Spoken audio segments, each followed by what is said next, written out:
Close your eyes for a moment, even though you're listening to me and not watching anything at all.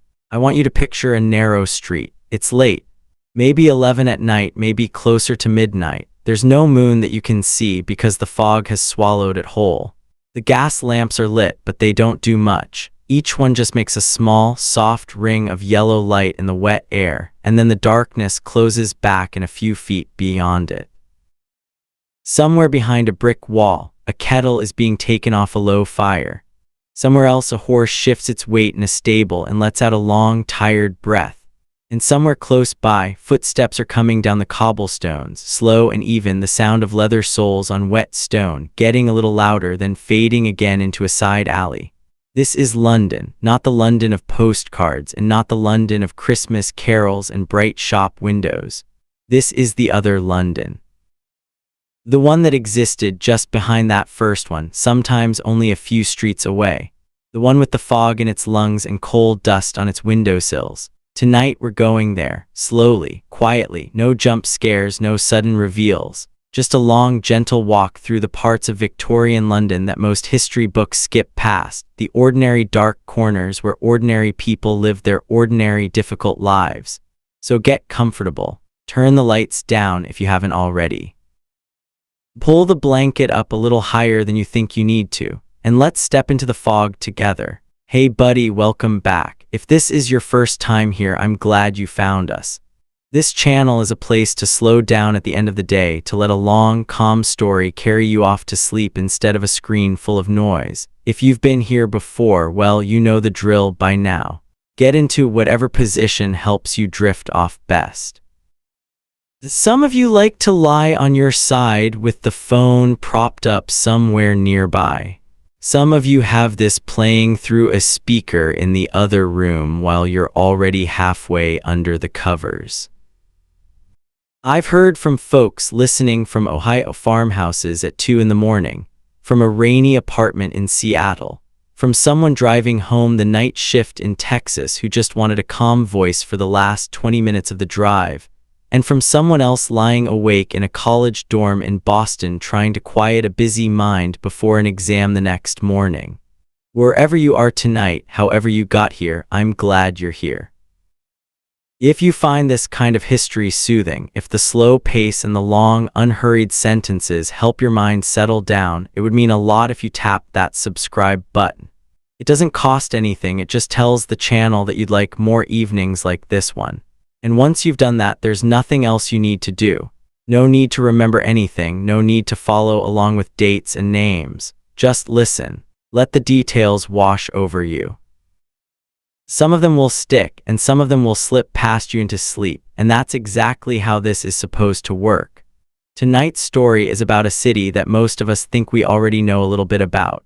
Victorian London. Foggy streets, horse-drawn carriages, men in top hats, women in long skirts sweeping along the pavement. We've seen it in films, we've seen it in books, we've seen it dressed up as something almost cozy, something almost charming.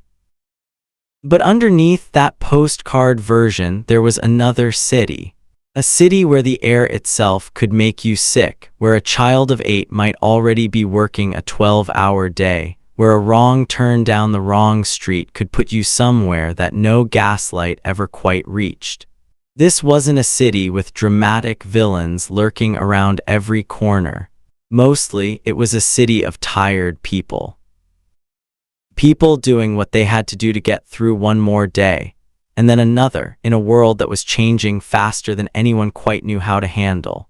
Queen Victoria sat on the throne for 63 years, from 1837 to 1901, and during that time London grew from a large city into the biggest city the world had ever seen.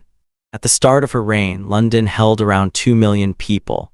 By the end of it, that number had grown to over 6 million.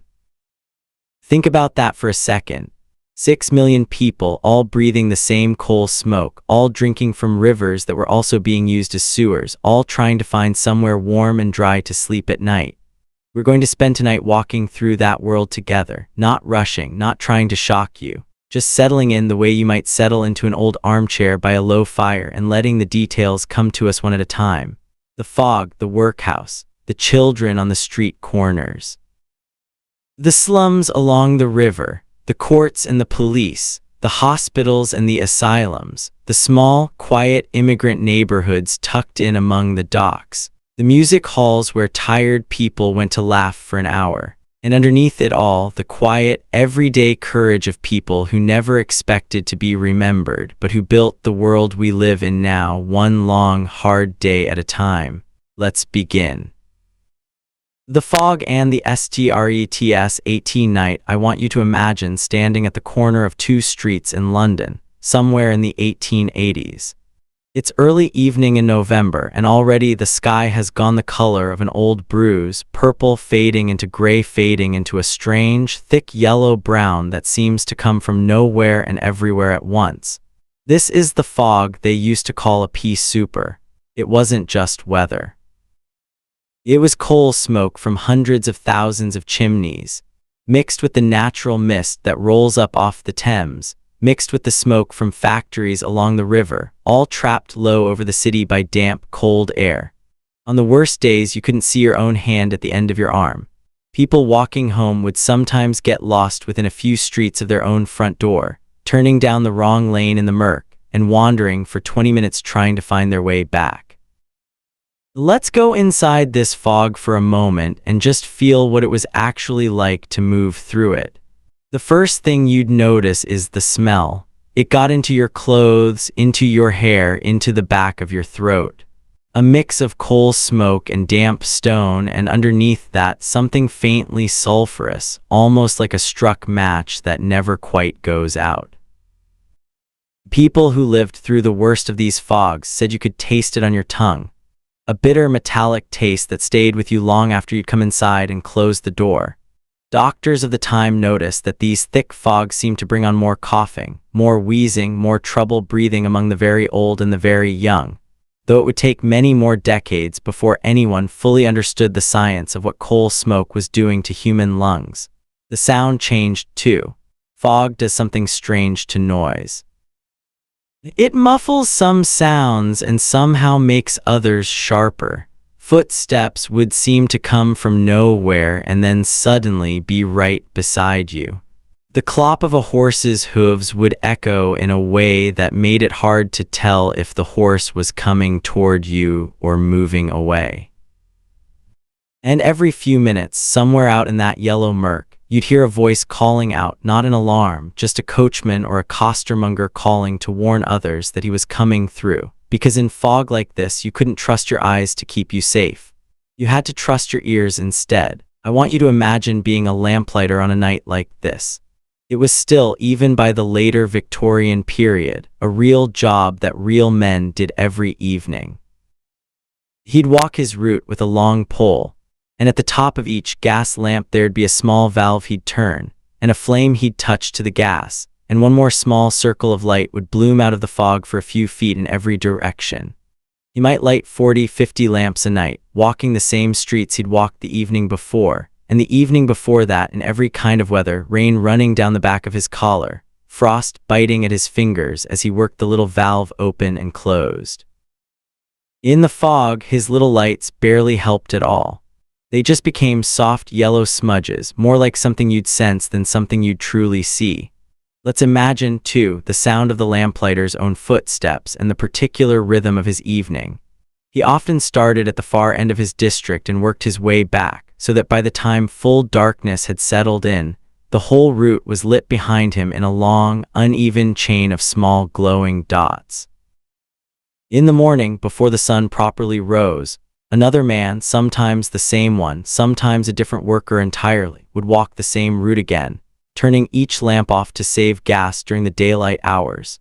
It was steady, repetitive work, the kind that asked very little of a man's imagination but a great deal of his patience, and it went on night after night for decades, keeping the city's evening rhythm turning the same way a heartbeat keeps a body turning, mostly unnoticed until it stops. Now let's think for a moment about what it meant to actually get somewhere in this city at night. If you had money, you might take a hansom cab, one of those two-wheeled carriages with the driver perched up behind and slightly above the passenger compartment, holding the reins down over the roof. The horse would know these streets better than most humans did, moving by memory and by feel as much as by sight, and you'd sit inside, wrapped in a blanket if the driver kept one, listening to the wheels rattle over cobblestones and trying to guess, by the turns, whether you were getting close to home. If you were lucky enough to afford a private carriage of your own, a footman might walk ahead in bad fog carrying a lantern, feeling his way along a familiar route by memory, guiding the horses at a careful walking pace rather than risking a faster trot through streets he could barely see. If you didn't have money for a cab, you walked. And walking through London at night meant walking past things that most of us today would find hard to picture calmly. Though for the people living through it, this was simply what the city was. You'd pass men and women selling hot food from little stalls and carts, even at 10 or 11 at night, because there was always someone coming off a late shift who needed something warm before bed. Baked potatoes, wrapped hot from a tin oven built right onto a barrow, sold for a penny or two, warming both the hands and the stomach at once. Hot eels in a thin gravy, sold from a stand that some poorer Londoners relied on for a cheap, filling meal, the vinegar smell mixing strangely with the coal smoke in the air. Pea-soup sold thick and hot from a can, ladled out into whatever bowl or cup a customer happened to bring along. The smell of these food carts would cut through even the worst fog. A warm, oily, comforting smell in the middle of all that cold and damp. And I think if you close your eyes and imagine it, you can almost feel the specific comfort of that smell reaching you through freezing air, the promise of warmth just a few pennies away. You'd pass costermongers, the street sellers who worked the markets and the corners, calling out what they had left to sell before they packed up for the night. Oranges, watercress, old clothes. Matches, bootlaces. Their voices had a particular rhythm to them, almost like singing, a call that had been passed down and worn smooth over years of repetition. The same few words shouted the same way by seller after seller up and down the same streets, generation after generation, so that a Londoner walking home half asleep could probably have told you, just from the particular tune of a costermonger's cry, roughly what corner of the city he happened to be passing through. Let's take a moment here and just imagine what it must have felt like to be a child selling matches on a corner like this, in weather like this at 10 o'clock at night. Not to feel sad about it exactly, just to sit with it and let it be real for a second. A small figure wrapped in whatever coat or shawl was available, standing under one of those weak gas lamps with a tray of matches, calling out softly to anyone who passed by. Most people walked past without buying anything at all. Some tossed a coin without stopping, and every so often someone would actually stop, ask the price, and hand over a penny for a box of matches they didn't especially need, just because it was cold and the child looked colder. This wasn't unusual. It was Tuesday. It was simply how the city worked. Now I want you to think for a moment about how different this feels from a modern night. Today, if we're walking home late, we've got a phone glowing in our pocket, streetlights every few dozen feet, maybe a map guiding us turn by turn. If we get cold, there's a shop open 24 hours just up ahead. If we're worried, we can call someone in an instant. None of that existed. If you were out in that fog, you were mostly on your own, relying on your memory of the streets, the sound of your own footsteps, and whatever small mercies the weather allowed you that night. And yet people did this every single evening, thousands and thousands of them, walking home from factories and shops and offices, past match sellers and potato carts and lamplighters, through air that tasted like a struck match, and somehow, mostly, they made it home just fine. There's something almost soothing in that thought if you let it sit for a moment. All those ordinary people, walking home through the dark and the fog, doing exactly what we still do every day, just getting from one place to another, wanting nothing more than warmth and rest at the end of it.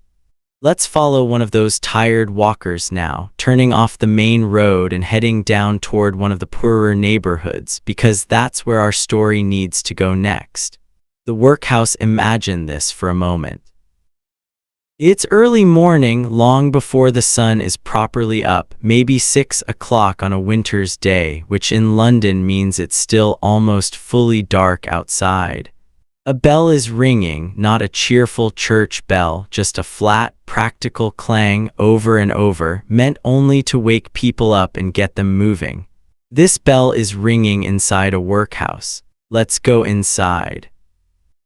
The workhouse was one of those Victorian institutions that most people today have heard of, but very few people actually understand in any real detail. In simple terms, it was a place where people who had no other way to support themselves could go to receive food and shelter, in exchange for labor and a set of rules that governed almost every hour of their day. By law, starting with an act passed in 1834, every area of England and Wales was required to be part of a poor law union, and each union was required to build or maintain a workhouse. The idea, at least on paper, was to make sure no one starved to death in the street, and to organize what had been, before that, a patchwork of local and often inconsistent poor relief into something more uniform and more centrally managed. The reality, as so often happens, was more complicated and a good deal harsher than the idea behind it. Let's walk through a typical day inside one of these buildings. The bell we just heard rang at 6 in the morning during summer, and a little later, maybe 7, during the darkest parts of winter, since even the workhouse masters understood that waking people before there was any light to see by served no one. Once the bell rang, everyone had to rise immediately. There was no snoozing, no lying in bed for a few more minutes gathering your thoughts. You got up, you dressed in whatever workhouse clothing had been issued to you, because your own clothes, if you had any decent ones, had usually been taken away and stored, replaced with a plain uniform that marked you clearly as a pauper. I want you to imagine the fabric of that uniform for a second. Rough, undyed, or dyed a dull gray or brown, made to be durable rather than comfortable. For women, a plain dress and apron, sometimes a plain cap to cover the hair.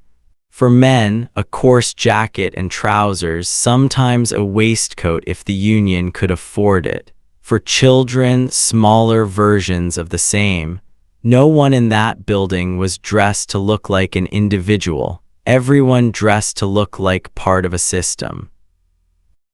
After dressing, there'd be a short period for washing, usually at a shared trough or a row of basins, cold water most of the time, because heating water for hundreds of inmates every single morning simply wasn't something most workhouses budgeted for. Then breakfast, and often a short period of prayer or a brief religious service before the meal, since most workhouses maintained at least a nominal expectation of daily worship, with a chaplain attached to the institution to lead these services and to visit the sick and dying. Let's sit with the food for a moment, because it tells you almost everything you need to know about life inside these walls. Breakfast was usually a bowl of gruel, sometimes called stirabout, a thin, watery oatmeal with very little to flavor it. Sometimes there was bread alongside it, a small, fixed portion, weighed out precisely because the workhouse diets were often set by strict tables drawn up by the poor law commissioners, telling the staff exactly how many ounces of bread and how many pints of gruel each inmate should receive, broken down by age and by whether the person was doing hard labor or not. Dinner, the midday meal, might include a small amount of meat a few days a week, along with potatoes and bread, and on the days without meat, more soup, more gruel, more bread. Supper was usually more bread, sometimes with a little cheese or broth. On Sundays, there was often a slightly better meal, a small treat within an otherwise unchanging weekly rhythm, something the inmates came to look forward to across the long, gray stretch of the ordinary week. Nobody went into a workhouse expecting good food. They went in because the alternative was worse, sleeping outside in the cold or slowly starving with no shelter at all. After breakfast, work began, and this is where the word workhouse earns its name. For men, labor often meant something called oakum picking, which involved unraveling old, tarred rope fiber by fiber, so the loose fibers could be reused for caulking the seams of wooden ships. It was slow, repetitive, and hard on the hands, the old tar making the rope stiff and sharp at the edges, working its way under the fingernails and staining the skin a deep, stubborn black that soap could barely touch. Some men were set to breaking stones, turning big rocks into smaller gravel for road building, swinging a hammer for hours at a time, the sound of stone on stone echoing across the workhouse yard in a steady, joyless rhythm. Others might work in the workhouse gardens or in workshops making shoes or clothing for the institution itself, or grinding corn by turning a heavy hand mill, a task considered among the hardest and most tedious of all the jobs assigned within the workhouse walls. For women, labor often meant laundry work, which in a large workhouse could mean washing not just for the inmates but sometimes taking in laundry from outside to earn a little income for the union, standing over steaming tubs of hot water for hours, scrubbing by hand, wringing out heavy wet fabric again and again, hands red and cracked from the hot water and the harsh soap. Others worked in the kitchens or did sewing and mending, patching the same rough uniforms that everyone in the building wore or knitting stockings that would be handed out to whoever needed them next. And children. Let's slow down here for just a moment because this is a detail that's easy to rush past, but I don't want to rush past it tonight.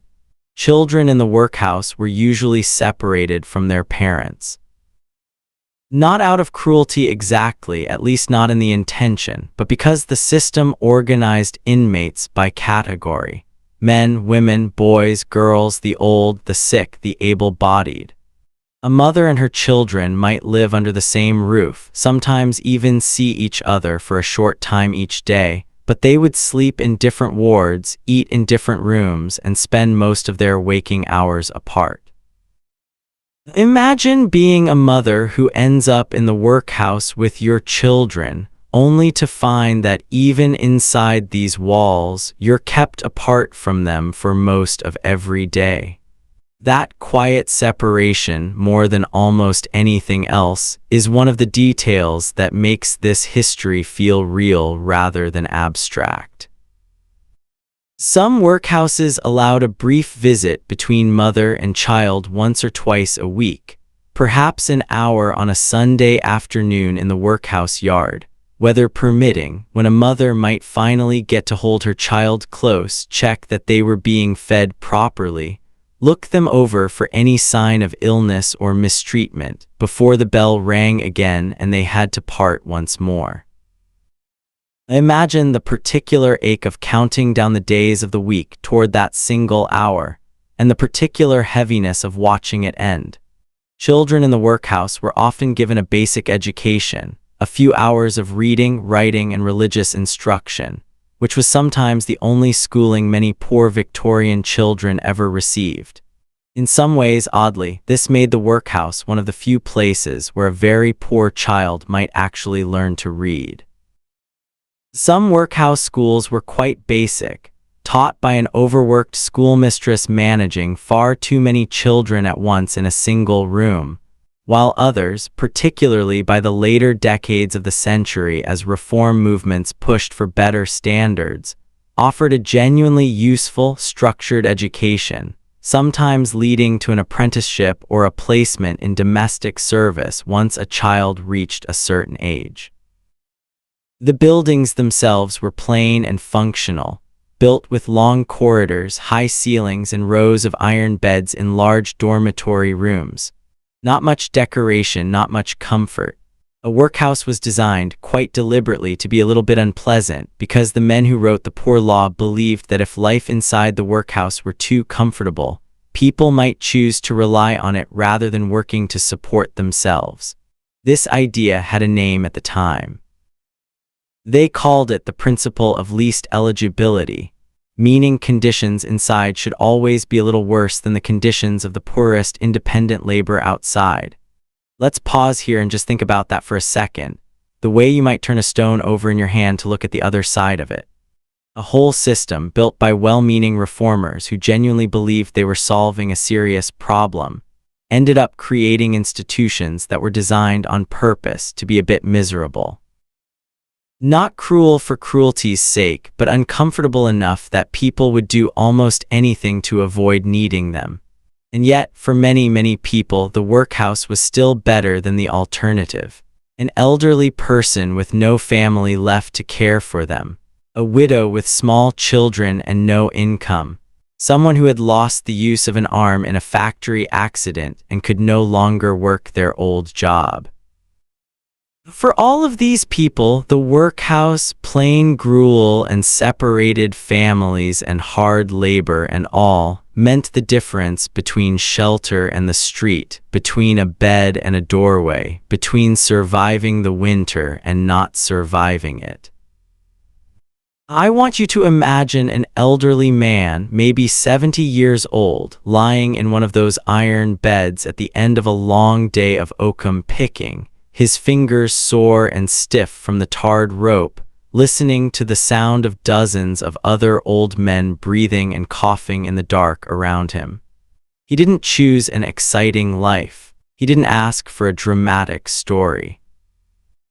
He just got old and outlived whatever savings or family support he once had and ended up here in a plain gray uniform, eating gruel twice a day, doing what work his hands could still manage. There's a quiet dignity in that, even in the hardship of it. He got up every morning, he did his work. He went to sleep, and the next day he did it again. That's most of history, really, when you get down close enough to look at it. Not grand events, just people getting through their days. It's worth mentioning, too, that not everyone stayed in the workhouse for years on end. For many working families, the workhouse was more of a temporary refuge, a place to weather a particularly hard winter or a period of unemployment, before finding new work and moving back out into independent lodgings once circumstances improved. The line between the workhouse and the world outside its walls was, for a great many Londoners, something crossed back and forth more than once across the course of a lifetime, depending entirely on the ups and downs of an economy that offered very little safety net beyond this single, imperfect institution. Let's step back outside now, back into the London night, and follow the story to another corner of the city, one where children didn't wait for the workhouse at all, but tried their luck out on the streets instead. The children of the STRETS. Let's imagine a different scene now. Same city, same century, but a different hour and a different kind of life. It's mid-morning on a weekday, and the streets around one of London's big markets are already busy. Carts are being unloaded. Shopkeepers are calling out prices, and moving through all of it, weaving between the legs of adults and the wheels of carts, are children. Lots and lots of children working. Victorian London had an enormous population of children who worked for a living, some as young as 5 or 6, though most of the truly small children doing street work were closer to 8, 9, or 10. This wasn't unusual or shocking to the people of the time, in the way it would shock us now. It was simply how a poor family survived. Every set of hands that could earn even a few pennies a day was expected to earn them. Let's walk through some of the jobs these children actually did, slowly, one at a time, the way you might walk down a market street looking at each stall in turn. There were the mudlarks, children who worked the muddy banks of the River Thames at low tide, searching through the wet mud for anything that had fallen from ships or been washed up that could be sold. Bits of coal that had spilled from barges, old rope, scraps of metal, bones which could be sold to be ground into fertilizer or used in other trades. It was cold, filthy, dangerous work, wading through thick river mud that could suck at your boots or your bare feet, sometimes finding pieces of glass or metal hidden in the muck that could cut deep. And yet for many children with no other options, this was a livelihood, a way to bring home a few coins at the end of the day. There were the crossing sweepers, children who stood at busy street corners with a broom, sweeping a path clear of mud and horse manure so that well-dressed people could cross the street without ruining their clothes. In exchange, they hoped for a small tip, a halfpenny or a penny tossed their way by a grateful pedestrian. Imagine standing at the same corner, day after day, in all weather, broom in hand, watching hundreds of people pass, most of whom never even glanced your way, waiting for the rare moment when someone did notice and did toss a coin.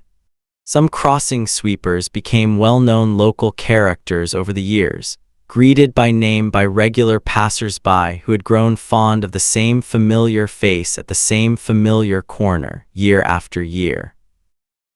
There were the flower sellers, mostly girls, walking through busier streets and outside theaters and train stations with baskets of violets or watercress, calling out in that same worn, musical rhythm we talked about earlier.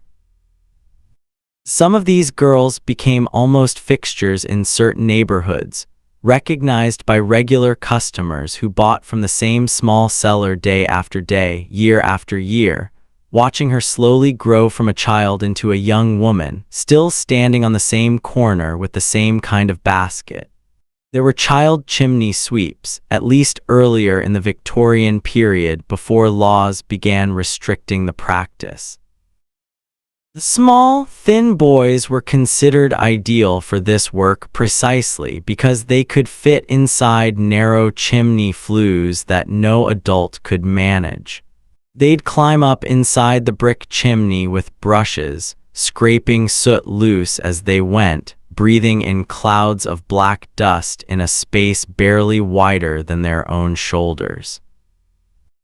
It was dangerous, sometimes fatal work, and as the century went on, reformers pushed harder and harder against it, eventually getting laws passed that gradually restricted and then banned the practice of sending small children up chimneys. But for a good stretch of the Victorian era, it was simply one more job that a poor family might send a young son to do. There were errand boys and message runners, dashing between shops and offices carrying packages and notes for a few pennies a trip, learning the maze of London streets better than most adults ever would, because their livelihood depended on knowing the fastest way from any point in the city to any other. Some of these boys grew over years of running the same routes into something like living maps of London, able to tell a lost stranger exactly which turning to take without a moment's hesitation. There were girls who worked long hours in the match factories, which brings us to something worth pausing on for a moment, gently, without dwelling too heavily. The matches of this period were often made using white phosphorus, and workers, mostly young women and girls who spent long hours exposed to phosphorus fumes, sometimes developed a painful and disfiguring condition affecting the jaw, which came to be known, sadly, as phossy jaw. It's a hard detail to sit with, but it's an honest one, and it's part of why, later in the century, reformers and eventually the workers themselves pushed for safer alternatives and better conditions in these factories. Part of a long, slow, hard-won movement towards safer industrial workplaces that continued well beyond the Victorian era itself. There were 2 children who worked in silk winding, in nail making, in brush making, in dozens of small trades scattered across the city, each with its own particular rhythm, its own particular hazards, its own particular smell and sound that a child working there for years would come to know as intimately as their own home. And there were, sadly, children who found no honest work at all and turned to picking pockets or petty theft, not out of any real wickedness, but simply because hunger is a powerful teacher. This was, in fact, one of the things that troubled Victorian reformers most, the idea of children growing up essentially trained into criminal habits by poverty itself, learning to steal the way another child might learn to read, simply because it was the skill that put food on the table. Let's pause on that thought for a moment, gently, the way you might pause on a particular note in a piece of music before letting it resolve.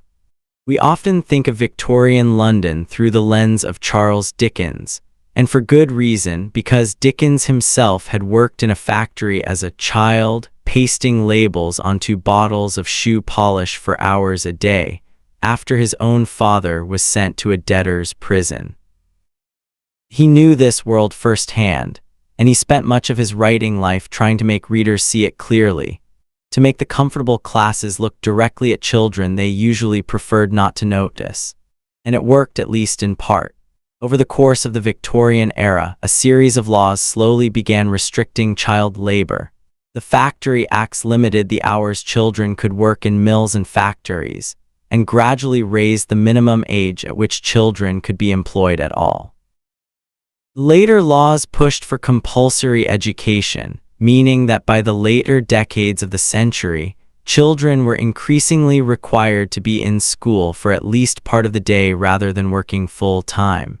It was slow, uneven progress, and plenty of poor children still worked long hours right up until the century's end. But the direction was, gradually, toward fewer hours and more protection. I want you to imagine one specific child for a moment, because it's easier to feel history through one person than through statistics. Let's imagine a girl, 9 years old, who sells watercress in the early mornings before anyone else is properly awake. She wakes before dawn, walks to the market to buy her small stock of watercress with money her mother has scraped together, and then walks the streets calling it out for sale, hoping to earn enough profit on the resale to bring something home and still have a coin or two left for herself.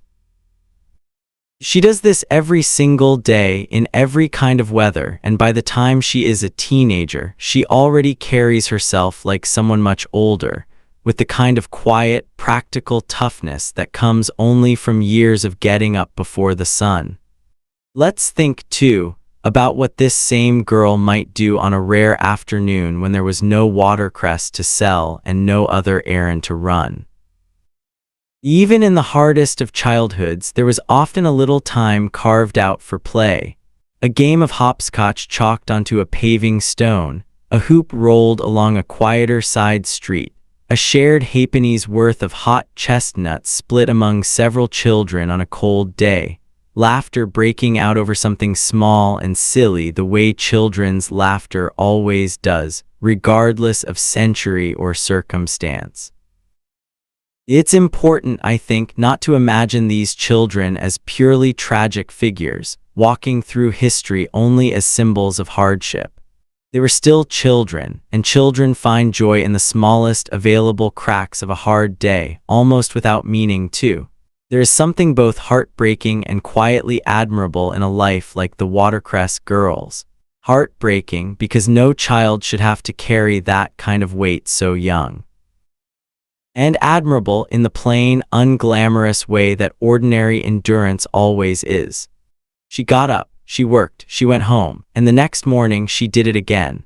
Let's move now from the streets themselves into the places where children like her and their families actually lived, because that's where some of the deepest darkness of Victorian London can be found, not in dramatic crime, but simply in the walls and the air of the neighborhoods themselves. The slums of the East End. Let's imagine walking east now, away from the wealthier parts of London, past the shops and the theaters and the wide, well-kept streets, into a part of the city that most guidebooks of the time simply didn't mention at all. This is the East End. Neighborhoods like Whitechapel, Spitalfields, and Bethnal Green. If the fog and the workhouse and the street children gave you a sense of hardship, this is where that hardship became something almost architectural, built directly into the bricks and timbers of the buildings themselves. I want you to picture a narrow court, which is what Londoners called a small enclosed space surrounded by buildings, reached through a narrow passage from the main street. Some of these courts were barely wide enough for two people to pass each other. The buildings on either side rose up 3 or 4 stories, blocking out most of the daylight even at noon, so that the court below stayed in a kind of permanent gray twilight. Let's go inside one of the buildings that lined a court like this. The building might have been built originally as a single-family home decades earlier, back when this part of London was still fairly respectable. But as the city's population exploded, growing faster than new housing could ever keep up with, landlords began dividing these old houses into smaller and smaller units. A single room that once might have housed one family could, by the height of the housing crisis, hold 2 or even 3 families at once, each occupying a corner, with perhaps a hanging sheet or an old piece of furniture serving as the only divider between them. Let's think for a moment about what a single room like this actually contained. A bed, or sometimes just a pile of rags and old sacking that served as a bed, shared by several children at once, sleeping crosswise to fit more bodies into the same space. Perhaps a small table, a few chairs if the family was lucky enough to own any. A small fire if there was a working grate at all, burning whatever fuel could be afforded, sometimes coal, sometimes just scraps of wood gathered from wherever they could be found. Clothing hung along one wall to dry, damp from the constant London rain, never quite drying all the way through in a room this crowded and this poorly ventilated. A shelf, if there was one, holding whatever few possessions a family had managed to keep. A chipped teapot, a couple of mismatched cups, perhaps a small framed picture or a worn family Bible, treasured out of proportion to its material value simply because it was one of the very few things that belonged to no one else. There was often no running water inside these buildings at all. Water had to be carried from a shared pump or tap out in the court, sometimes shared among dozens of families and often only running for a few hours a day, at set times, meaning everyone had to gather at the pump together and carry their water back in buckets or jugs. Let's imagine that gathering for a moment, women and children mostly, standing in a short queue at the pump each morning, exchanging news and gossip while they waited their turn, the particular social rhythm of a neighborhood where privacy in the modern sense barely existed, but where a strong, tight web of mutual awareness and mutual help often existed instead, born directly out of necessity. Sanitation was, frankly, one of the greatest challenges of the age. Many courts had only 1 or 2 shared privies, outdoor toilets, for the entire court, sometimes 50 or more people sharing facilities that we today would consider barely adequate for a single family. Waste often had nowhere good to go, and in the years before proper sewer systems were built across the whole city, it could end up seeping into the same ground that supplied local water pumps, spreading disease from house to house, court to court, without anyone fully understanding, for much of the century, exactly how it was happening. Let's talk for a moment gently about disease, because it's such a central part of understanding this world. Cholera swept through London several times during the Victorian era, most notably in outbreaks in 1832, 1849, 1854, and 1866. Entire households could fall ill within days of each other, and for much of this period the cause remained a mystery to most doctors, who believed the disease spread through bad air, what they called miasma, rather than through contaminated water. It wasn't until a physician named John Snow carefully mapped cholera deaths around a particular water pump on Broad Street during the 1854 outbreak that the connection between contaminated water and disease began to be properly understood, a discovery that quietly changed the future of public health forever.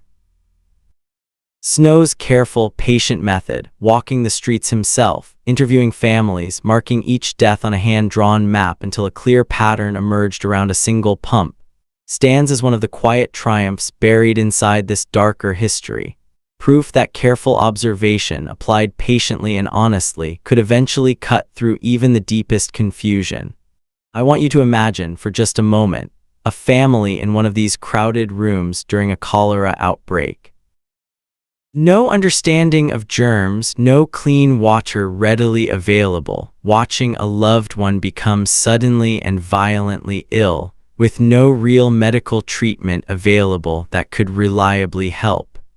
It's a frightening thought, and I don't want to dwell on the fear of it, just to acknowledge it honestly, and then let it settle, the way a heavy stone settles at the bottom of still water. This was simply part of the risk of life in these neighborhoods, an invisible danger that no amount of hard work or good intentions could fully protect against, at least not until science slowly began to catch up. Alongside cholera, there was typhus, spread by lice that thrived in cramped, unwashed living conditions. There was tuberculosis, which Victorians often called consumption, a slow, wasting disease that spread easily in crowded rooms with poor ventilation, and which claimed enormous numbers of lives across every social class, though it hit the poor hardest of all. There was smallpox, gradually reduced over the century thanks to increasingly widespread vaccination, though outbreaks still occurred. There was scarlet fever and measles, both especially dangerous to children living in crowded conditions, moving quickly from one household to the next along the same shared courts and passageways. And there was the simple, quiet danger of malnutrition, weakening bodies just enough that any illness that came along found less resistance than it should have. And yet, even in the middle of all this, ordinary life went on, in the same way it always does. Let's remember that for a moment too, because it's important, and it's easy to forget when we focus only on the hardship. Families still gathered for meals, however small those meals might have been. Neighbors still looked out for each other in the courts, sharing what little they had, watching each other's children, helping carry water for an elderly neighbor who could no longer manage the walk to the pump herself. There were still small pleasures, a shared pot of tea, a song sung together in the evening. A market day when, even with almost no money to spend, there was still something enjoyable about walking through the noise and color and smell of stalls selling everything from second-hand clothes to hot pies. Pubs served an important social function in these neighborhoods too, not just as places to drink, but as warm, well-lit gathering spots in a world where most homes were cold and dim. A public house might be one of the only places in the whole neighborhood with a proper fire going, comfortable seating, and enough gas lighting to actually see clearly in the evening. People gathered there not only to drink, but simply to be warm together, to talk, to hear news, to feel, for an hour or two, like they weren't alone in their hardship. A good pub often had a particular character to it as well. A landlord who knew every regular by name. A corner where the same group of old men gathered every evening to argue gently about politics or football or the price of coal. A back room sometimes used for small meetings of local clubs or trade societies. Quietly becoming one of the few genuine centers of community life, available to people who otherwise had very little public space to call their own. Let's talk, too, gently, about the particular role of the corner shop and the pawnbroker in a neighborhood like this, because both were woven so thoroughly into daily survival that it's hard to picture East End life without them. The corner shop often extended small amounts of credit to regular customers between paydays, a quiet, informal trust built up over years between shopkeeper and neighbor. allowing a family to buy bread and tea on account until the next wage came in. The pawnbroker, recognizable by the distinctive 3 golden balls hanging outside the shop, served an equally important function, allowing families to exchange a valued item, a coat, a watch, a set of tools, for a small loan, with the hope of redeeming it again once money came in. It wasn't uncommon for a family's Sunday best clothes to spend most weekdays sitting in a pawnbroker's back room, only to be reclaimed each Saturday evening in time for church the next morning, then pawned again on Monday to cover the week ahead. A quiet, repeating cycle that says a great deal about just how narrow the margin for survival really was for so many East End families. I want you to imagine, one more time, an evening in one of these courts. The light is fading. Someone's kettle is on. A child is playing some simple game with a hoop or a ball out in the small courtyard, one of the only open spaces available. An old woman sits in a doorway, watching the children, occasionally calling out a warning if one of them gets too close to the open drain running along the edge of the court. Somewhere nearby, a fiddle is being played, not particularly well but well enough, and a few voices are singing along softly. It's a hard life without question, but it's not only a hard life. It's also, in its own way, a life full of small human moments that would have felt entirely ordinary and unremarkable to the people living it, the same way our own daily lives feel ordinary and unremarkable to us, even though someone looking back at us from 200 years in the future might see them very differently. Let's move now, following the sound of that fiddle and the smell of that kettle, down toward the river itself, because the Thames is really where so much of London's Victorian story, both bright and dark, actually took place. The River Thames and its secrets. Let's imagine standing on one of London's bridges at dusk, looking down at the water. The River Thames in Victorian London was many things at once. It was the city's main highway, carrying goods and people in an endless stream of boats and barges. It was its main source of trade and wealth, the reason London had grown into the largest port in the world. And for much of the century it was also, quite literally, an open sewer carrying away the waste of millions of people directly into the same water that supplied much of the city's drinking supply. Let's sit with that contradiction for a moment, gently. This single river was, at the very same time, the lifeblood of London's economy, and one of the greatest threats to its public health. I want you to picture the docks along the river, especially down toward the eastern parts of the city, places like Wapping and the Isle of Dogs. Enormous warehouses line the water, filled with goods from every corner of the growing British Empire, tea from India and China, sugar from the Caribbean, timber from Scandinavia and Canada, spices from far beyond Europe. Ships arrived constantly, their masts crowding the skyline along certain stretches of the river like a strange, temporary forest. Dock work was hard physical labor, and it was also unpredictable. Men would gather at the dock gates each morning, sometimes hundreds of them, hoping to be chosen for a day's work loading or unloading a ship. There was no guarantee. Some days a man worked, earning enough to feed his family. Other days he was turned away and went home with nothing. This uncertainty, this daily gamble over whether there would be work at all, shaped the whole rhythm of life in the neighborhoods around the docks, breeding both a fierce, practiced patience and a deep, understandable anxiety that never fully went away. Let's imagine one such morning in detail, since it's worth slowing down for. Before dawn, men begin gathering outside the tall iron gates of one of the great dock companies, some having walked from lodging streets away, others having slept rough nearby just to be first in line. As the gates open, a foreman appears, calling out names or simply pointing to men in the crowd, choosing who will work that day based on some mixture of experience, reputation, favoritism, and sheer luck. Those chosen move quickly through the gates, grateful and relieved.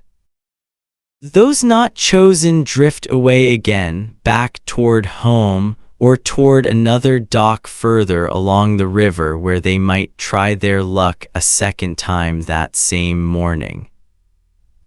For those who were chosen, the workday itself was long and physically demanding, carrying sacks of grain or sugar on their shoulders, rolling heavy barrels along wooden planks, working in gangs to haul enormous crates up out of a ship's hold using ropes and pulleys. The air thick with the smell of tar, salt, water, and whatever cargo happened to be moving that day, sometimes sweet with sugar or spice, sometimes sharp and unpleasant depending on what the ship carried. Now let's go back to something we mentioned earlier, the mudlarks, and look at them a little more closely, because their world was entirely shaped by this river. At low tide, the muddy banks of the Thames would be exposed, sometimes for a stretch of many yards, thick with dark, foul-smelling silt. This is where mudlarks worked. Mostly children and elderly people who had no other way to earn a living wading barefoot or in worn-out boots through the mud, searching for anything of value that might have fallen from the boats above or simply washed up with the tide. Coal was one of the most common finds, small chunks that had spilled from barges, which could be dried out and sold for fuel. Rope, metal scraps, and bones were also gathered and sold to various trades that would reuse them. Let's think about the physical experience of this work for just a moment. Cold mud, sometimes up past the ankles, sometimes higher. The smell, which by all accounts was genuinely dreadful, a mixture of sewage, decaying organic matter, and the general grime of a busy industrial river. Sharp objects hidden in the mud, broken glass, jagged metal that could cut a bare foot without warning. And always the awareness of the tide itself, which could turn and begin rising again without much warning, meaning mudlarks had to keep a careful eye on the water level, judging how much time they had left before they needed to climb back up to dry ground. Despite all of this, mudlarking provided just enough income for many families to survive. A few pennies a day from selling what was found, added to whatever else could be scraped together from other work. It's a strange thing to imagine now, a child spending hours each day wading through river mud looking for scraps of coal. But for that child, this was simply Tuesday, the same as selling matches or sweeping street crossings, one more ordinary way that ordinary poor Londoners found to get through their week. The river also carried darker stories, quieter and sadder ones. Bodies were, unfortunately, not an uncommon find in the Thames during this period, the result of accidents, drownings, and sometimes suicides, a grim reality of life along a busy, often dangerous waterway in a city where many people struggled desperately with poverty and despair. There were even men known as watermen, or less kindly, as body finders, who patrolled certain stretches of the river specifically because a body could be reported to authorities for a small fee, a sad but practical trade born entirely out of the river's dark realities. I don't want to dwell too long or too heavily on that particular detail tonight, just to acknowledge it honestly, the way any honest history should, and then let us move gently onward, the way the river itself always moved onward, carrying both trade and tragedy along the same quiet current, indifferent to either. Let's spend a moment, too, on what the Victorians came to call the Great Stink, because it says so much about how the river's two natures, useful and dangerous, finally collided in a way the whole city could no longer ignore. In the summer of 1858, an unusually hot, dry season caused the water level of the Thames to drop, and with it, all of the accumulated waste and sewage that normally flowed unseen beneath the surface rose closer to the top, and the smell across central London became, by every account from the time, almost unbearable. Members of Parliament meeting in buildings right along the riverbank reportedly had to soak the curtains in chloride of lime just to make their own chamber tolerable to sit in. It was this crisis, more than any earlier warning from doctors or reformers, that finally pushed the city into action, funding a massive new sewer system designed by an engineer named Joseph Basil Jett.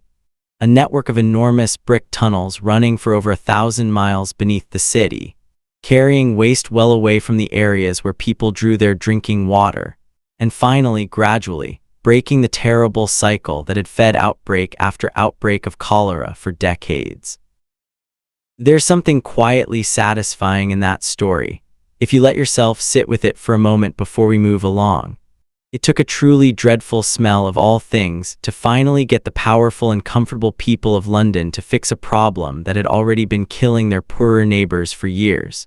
Sometimes progress arrives dressed up in grand ideals, and sometimes it simply arrives because those in charge finally can't stand the smell anymore. Either way, the tunnels were built, and the river slowly, over the following decades, began to breathe a little easier. Let's turn now towards something a little more comforting in its own strange way, the gas lamps that lined the streets above that river, and the long, slow story of how London gradually pushed back against its own darkness. Gaslight and the Night Watch. Let's return for a while to the surface of the city, up out of the mud and away from the river, and let's think about light itself, because light, or the lack of it, shaped almost everything about how people experienced Victorian London after the sun went down. Gas lighting had begun appearing on London streets in the early part of the 19th century. And by the time we reached the middle and later Victorian period, it had become widespread across most of the city, at least along main roads and busier streets. Each lamp burned coal gas, piped through an underground network of pipes that grew over the decades into one of the largest gas distribution systems in the world. I want you to imagine what it must have felt like the first time a street received gas lighting. For people who had grown up with only oil lamps, candles, or moonlight to light their way after dark. Suddenly, a whole street could be lined with small, steady flames, far brighter and more reliable than anything most people had experienced before. There's a wonderful kind of magic in that when you slow down and really think about it, an entire city gradually pushing back the darkness, one gas lamp at a time over the course of decades. But gas lighting had real limits too. It was expensive to install and maintain, so poorer neighborhoods, especially those narrow courts and alleys we talked about earlier, often went without it entirely, or had only a single lamp at the entrance to a whole court, leaving most of the space in near total darkness once the sun went down. And even where gas lamps were installed, they gave off a relatively dim, flickering light compared to what we're used to today, enough to see a general shape, but not enough to make out fine details, especially in fog. This unevenness in lighting created what we might think of as a map of safety and danger across the city, an invisible layer laid right over the visible streets. Main roads, wealthier neighborhoods, and busy commercial districts were relatively well lit. Poorer neighborhoods, narrow courts, and certain areas near the docks remained much darker, and it was in these darker areas that crime, when it did happen, was far more likely to occur, simply because darkness gave a would-be thief or attacker far more cover than a well-lit street ever could.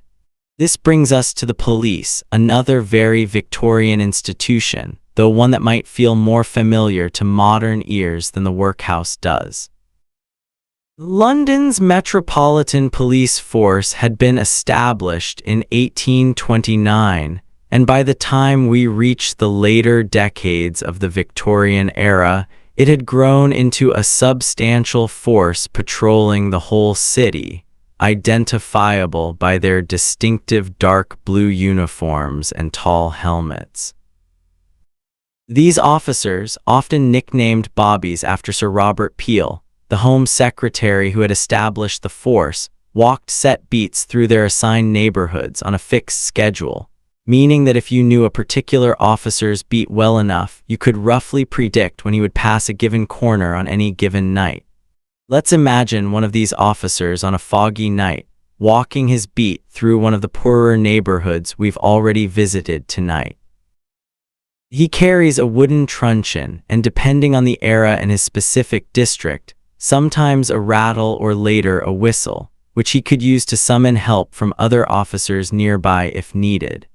He walks slowly, deliberately, checking doors and shop fronts to make sure they're properly locked, occasionally stopping to talk with a shopkeeper closing up for the night, or with a costermonger packing away an unsold cart of vegetables. The police work in this period was less about dramatic chases and more about this kind of slow, steady presence, a familiar face walking the same streets night after night, becoming part of the neighborhood's rhythm in a way that modern policing, with its cars and radios, rarely manages to replicate. People might not have loved every officer personally, and there were certainly tensions between police and poorer communities, especially when it came to enforcing certain laws that felt, to residents, like they targeted poverty itself rather than genuine crime. Laws against vagrancy or against sleeping in public spaces, which often meant a policeman's job included moving along people who had nowhere else to go, a task few officers seemed to relish, however required it was by the rules they worked. But there was also, for many people, a kind of quiet reassurance in knowing that a familiar figure in a dark blue uniform would be walking past their street corner again in another hour or two, keeping at least a rough kind of watch over the long, dark hours between dusk and dawn. Let's talk for a moment about the police courts too, since they were such a distinctive part of how ordinary Victorian justice actually worked. Rather than every case going before a grand jury trial, most minor offenses, drunkenness, small thefts, disorderly conduct, and the like, were handled quickly by a police magistrate sitting in a local court, hearing case after case in a single busy morning, handing down small fines or short sentences with practiced efficiency. Imagine a magistrate's court on a Monday morning, still full of the previous weekend's minor disorder, a long line of tired, hungover, or simply unlucky people waiting their turn to explain themselves, most receiving a small fine and a stern word before being sent back out into the street to try again. These courts moved fast, handled enormous caseloads, and for most Londoners who ever had a brush with the law, this brisk, business-like little courtroom, rather than anything more dramatic, was the actual face of Victorian justice.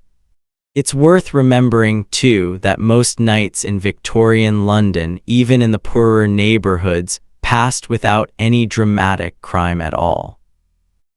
Most nights were simply quiet, ordinary nights, families settling in for sleep, a few pub-goers finishing their last drinks and heading home, a lamplighter making his rounds, a policeman walking his beat, and very little else happening at all. The dramatic crimes that we remember today, the ones that made newspaper headlines and eventually found their way into books and films, stood out precisely because they were rare, not because they were common. Most of Victorian London's darkness wasn't crime at all. It was simply poverty, disease, and hardship, quietly shaping ordinary lives in ways that rarely made headlines but affected far, far more people every single day for decade after decade. Let's carry that thought gently forward now into a part of the city's story that does involve illness directly, because we've mentioned disease a few times tonight already, and it deserves a slower, closer look of its own. Hospitals, asylums, and the care of the sick. Let's imagine now stepping inside one of Victorian London's hospitals in the earlier part of the era, before some of the great medical reforms of the later 19th century had fully taken hold. Hospitals in this period were very different institutions from the ones we know today. Many were charitable institutions, funded by donations from wealthy patrons, intended specifically to treat the poor, since anyone with money would typically be treated by a private doctor in their own home rather than admitted to a public hospital ward.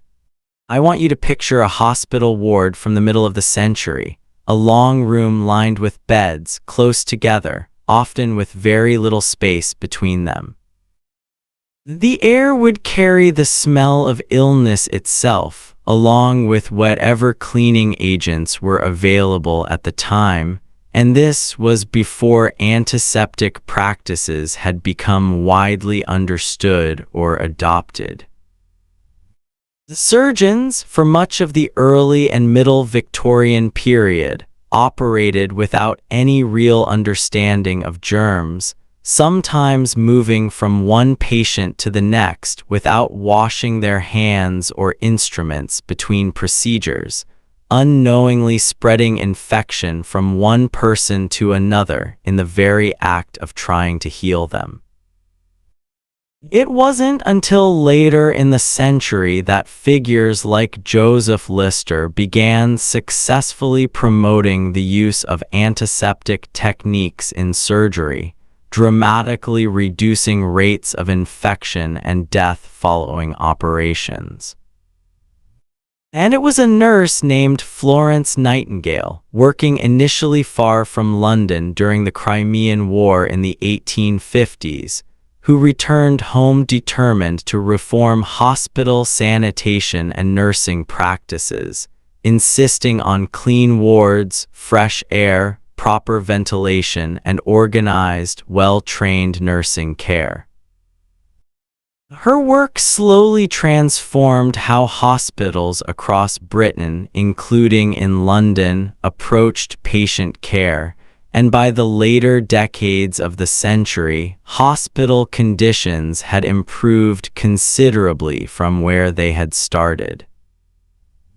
Nightingale herself went on to found a proper training school for nurses, and the profession of nursing, which had once carried very little respect or formal structure, gradually became something recognized, respected, and carefully trained, a genuine profession with standards and expectations that hadn't existed before her work.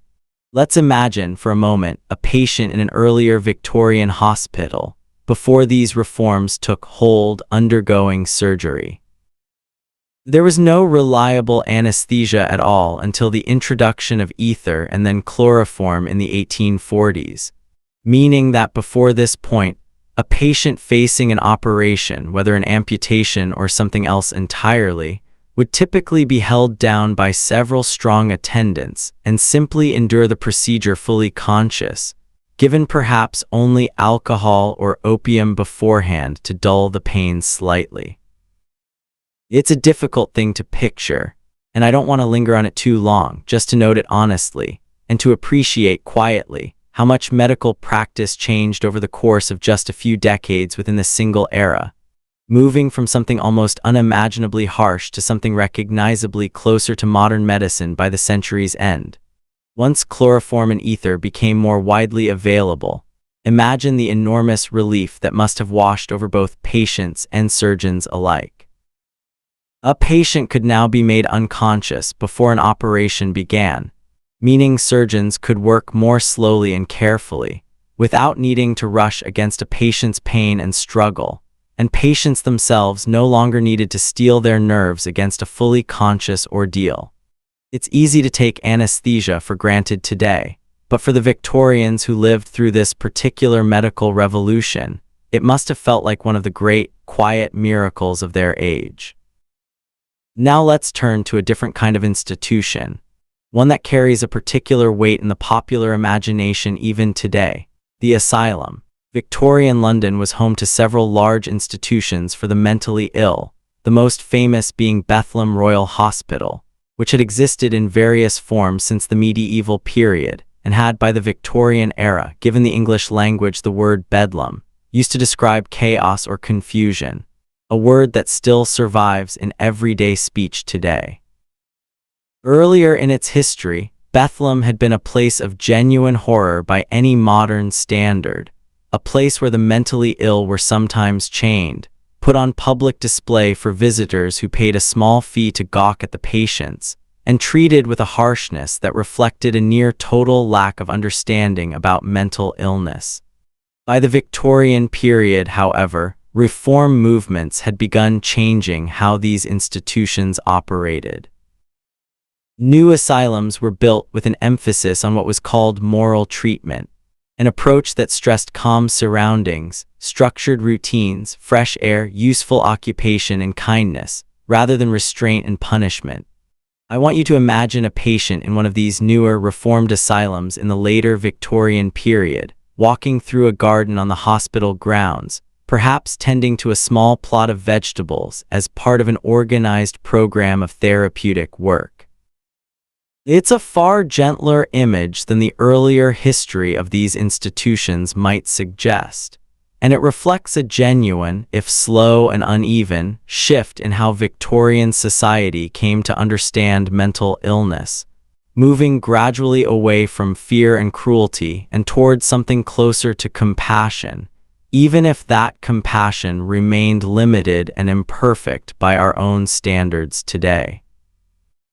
Let's imagine, too, the physical setting of one of these newer asylums, often built out beyond the crowded center of the city in more open countryside, with large windows meant to let in as much natural light as possible, long walking paths through carefully tended grounds, and communal dining halls where patients ate together at set times, following a structured daily routine not entirely unlike, in its rhythm if not its intent, the workhouse routines we discussed earlier.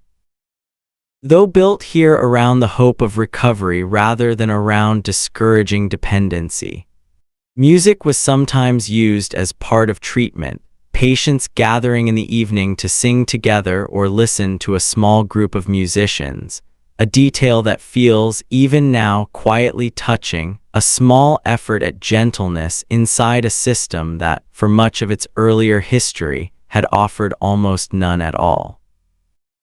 Not every asylum reached these reformed standards, of course, and conditions varied enormously between institutions, and even within the same institution over time depending on funding, staffing, and the attitudes of whoever happened to be in charge.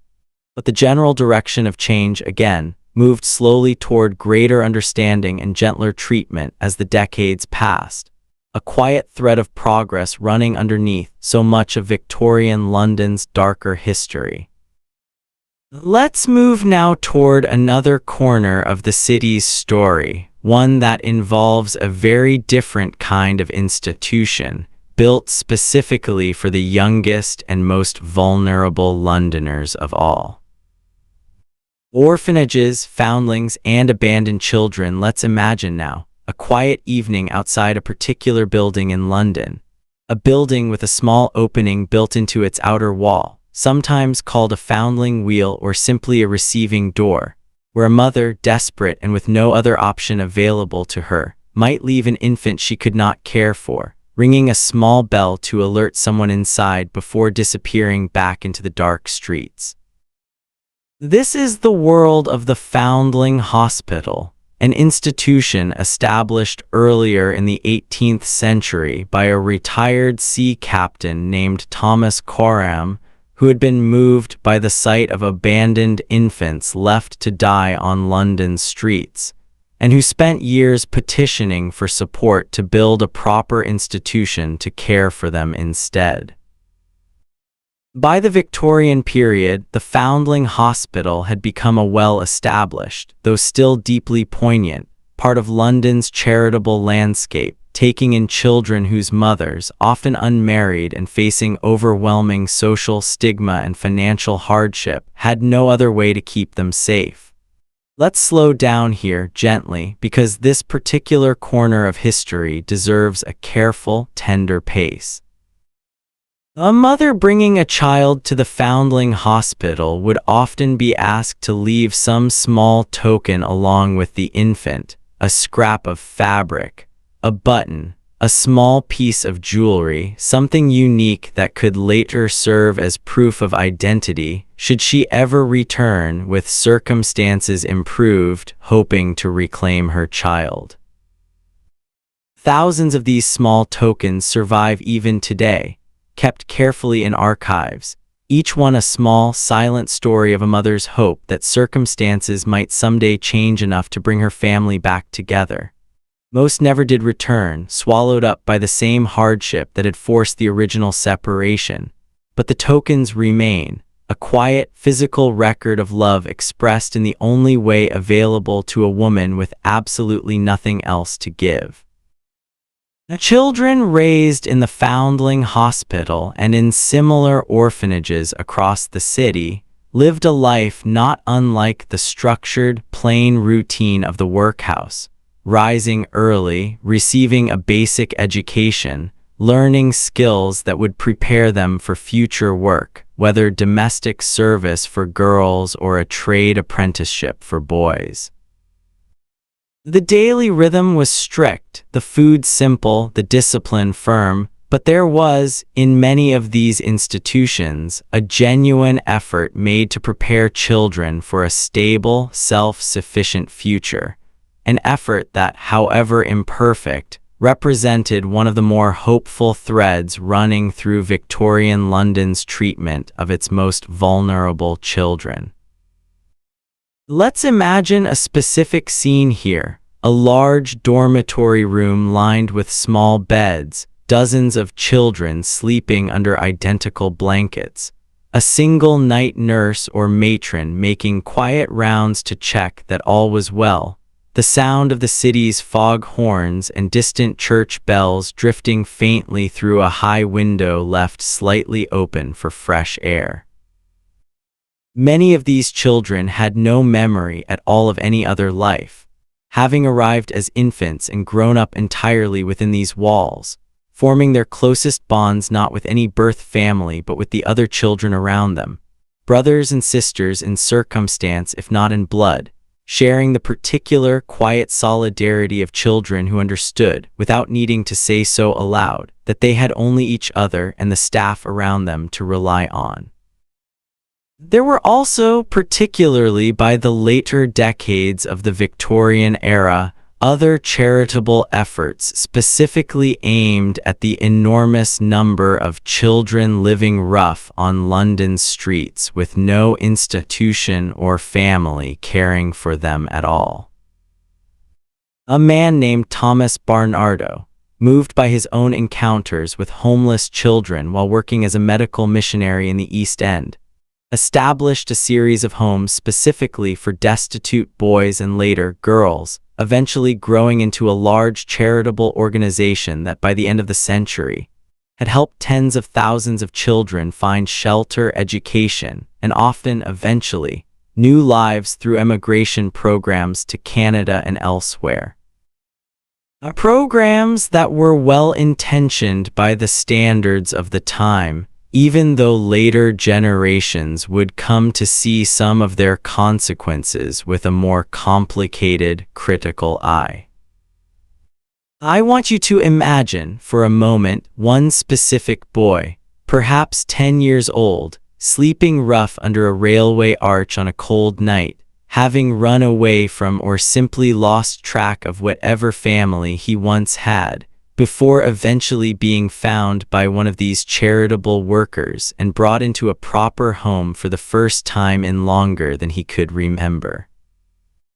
Imagine the particular, quiet astonishment of that first night sleeping in an actual bed, under an actual roof, with an actual blanket, after however many nights spent shivering under bridges or in doorways. It's a small human moment, easy to overlook amid the larger sweep of Victorian social history. But it's exactly the kind of moment this whole story has been built from tonight, one ordinary human need met at last by one ordinary act of care. Let's carry that gentle warmth forward now and turn toward a different kind of shelter altogether, the small immigrant communities tucked into corners of London's East End, and the particular, quiet resilience of people building a life far from the place they were born. The immigrant neighborhoods of the East End. Let's imagine walking now through Spitalfields on a weekday afternoon, past rows of tall, narrow houses with distinctive large windows on their upper floors, windows built specifically to let in as much daylight as possible for a very particular kind of work. These houses were originally built by and for a community of Huguenot silk weavers, French Protestants who had fled religious persecution in France generations earlier, settling in this part of London and building an entire local economy around silk weaving. Their large windows designed to give weavers enough light to work their looms accurately even on London's frequently grey days. By the Victorian period, the Huguenot community had largely blended into the wider population, but their distinctive houses remained, gradually taken over by new waves of immigrants arriving in London for their own reasons. Let's think for a moment about who those new arrivals actually were. Throughout the Victorian period, London's East End became home to a growing Jewish community, many fleeing persecution and difficult economic conditions in Russia and Eastern Europe, particularly in the later decades of the century as conditions worsened significantly for Jewish communities across parts of the Russian Empire. Whitechapel, in particular, became home to a large and vibrant Jewish community, with its own synagogues, its own shops selling familiar foods from home, its own Yiddish-language newspapers, and its own particular rhythms of religious and community life woven into the wider fabric of East End existence. I want you to imagine walking down a street in Whitechapel on a Friday evening, just as the light was beginning to fade, and noticing candles being lit in windows here and there, a quiet, private ritual marking the beginning of the Sabbath, visible in small glimpses through lace curtains as you passed. Nearby, a small shop selling herring and pickled vegetables might be just closing for the evening, the shopkeeper hurrying to finish before sundown, while a few streets over, an entirely different rhythm of life continued uninterrupted, a pub full of its usual evening crowd, a costermonger calling out his last sales of the day, two entirely different communities living side by side, each following its own calendar, its own customs, its own quiet traditions within the very same crowded, foggy streets. Many in this community worked in the garment trade, a natural continuation of the older silk weaving tradition that had shaped this neighborhood generations before, though by the Victorian period the work had shifted toward tailoring, particularly what was sometimes called the slop trade, mass-producing cheaper, ready-made clothing for a growing market, often in small, cramped workshops where whole families worked together for long hours, piecing together garments that would eventually be sold in shops across the city and beyond. Let's imagine one of these workshops for a moment, a single room in a house not unlike the ones we visited earlier, filled with the whir and clatter of several sewing machines running at once, fabric scraps scattered across the floor, a father cutting pattern pieces at one table while his wife and older children worked the machines, and a younger child sorting buttons or threading needles, everyone contributing what they could to the family's shared output. The whole household functioning as a single small production line, the way so many families of this era, across so many trades, organized their working lives around the shared needs of the entire family rather than around any single individual's separate career. Beyond the Jewish community, Whitechapel and the neighboring docklands were also home to smaller but notable populations of Irish immigrants, many having arrived in earlier decades fleeing the terrible famine years back home, working heavily in dock labor and in the building trades, bringing with them their own churches, their own particular traditions, their own network of mutual aid societies that helped new arrivals find lodging and work when they first stepped off the boat with little more than what they could carry.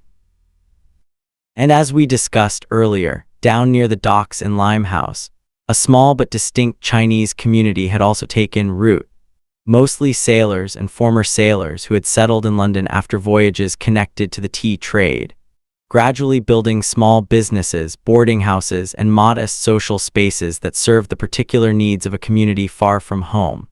Let's think gently about what all of these communities shared in common, whatever their differences in language, religion, or custom. Each had crossed enormous distances, whether from Eastern Europe, from Ireland, or from China, arriving in a city that could be indifferent at best and hostile at worst toward outsiders. And each had built, out of sheer necessity and remarkable resilience, small pockets of familiar comfort within an unfamiliar, often unwelcoming larger world. A synagogue here, a Catholic church there, a modest boarding house run by someone who spoke your own language and understood your own customs. Small, quiet acts of community building repeated across dozens of different immigrant groups throughout London's long history, each one adding its own particular thread to the enormous, complicated fabric of the city as a whole. I want you to imagine, one final time in this section, an ordinary evening in one of these mixed, layered streets. A Jewish family lighting Sabbath candles in one window, an Irish family saying evening prayers in another, a Chinese sailor writing a letter home to family he hadn't seen in years by the light of a small lamp in a Limehouse boarding house, and an English family in yet another window doing much the same ordinary things families everywhere have always done, all of them sharing the very same fog. The very same gas lamps, the very same hard economic pressures of a difficult, crowded city, each carrying forward their own particular version of the same universal human effort to build some small sense of home wherever life happens to place you. Let's carry that quiet, layered warmth with us now, as we turn toward one final part of ordinary Victorian life, the places people went not to work or to survive, but simply to laugh, to be entertained, and to forget their troubles for an hour or two. Music, HALLS, and the pleasures of an ordinary evening. Let's imagine now, stepping into a very different kind of building altogether, warm, loud, and brightly lit, a sharp contrast to so much of what we've walked through tonight. This is a music hall, one of the great, distinctly Victorian institutions of working-class entertainment. And if the workhouse represents one extreme of Victorian life, the music hall might well represent the other, a place built entirely around noise, color, laughter, and shared, uncomplicated joy. Let's walk inside one on a Saturday evening when it would have been at its busiest.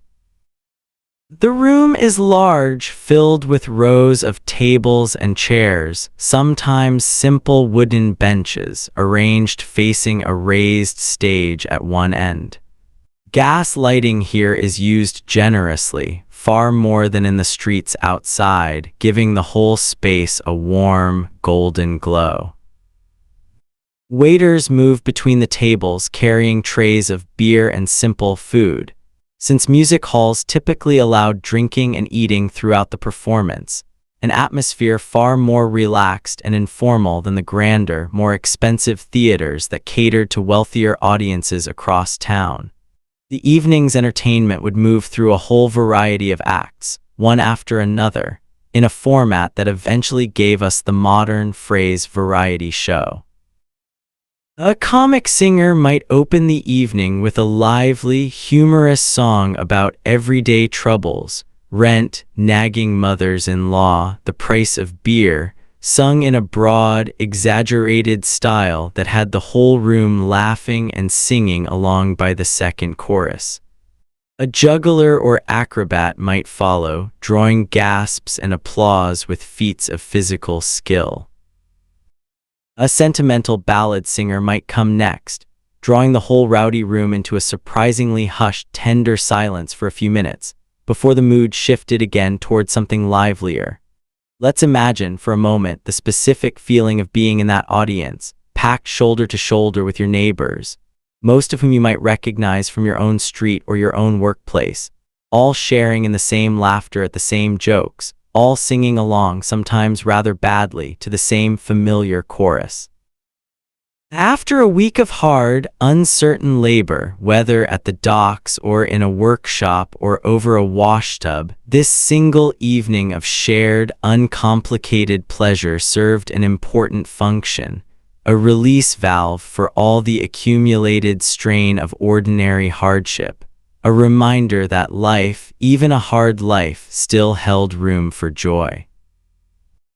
Music hall songs of this period often dealt directly and cheerfully with the very hardships we've spent tonight discussing: poverty, crowded housing, unreliable work, difficult landlords, but transformed through humor into something bearable, even something to laugh about together rather than simply endure alone. There's something quietly wise in that, if you think about it. Rather than pretending hardship didn't exist, Victorian working-class entertainment often took that very hardship and turned it, gently, into something shared and even something funny, a collective way of saying, yes, this is hard, and yes, we're getting through it together. Some of the era's most famous music hall performers became genuine celebrities among the working classes, their faces recognized on the street, their catchphrases repeated by children playing in the very same courts we visited earlier tonight, their songs whistled by dock workers and costermongers going about their daily routes.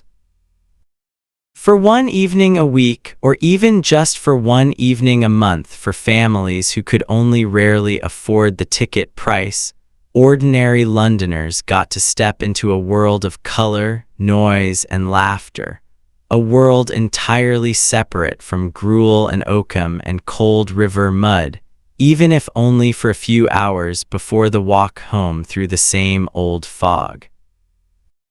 Let's imagine, too, the walk home after a night like this. A family or a group of friends spilling out of the brightly lit hall into the cool night air, still humming the evening's most popular tune, laughing over the funniest joke of the night, the noise and color of the hall slowly fading behind them as they turned back toward their own quiet street, their own narrow court, their own small room with its single fire and its shared bed.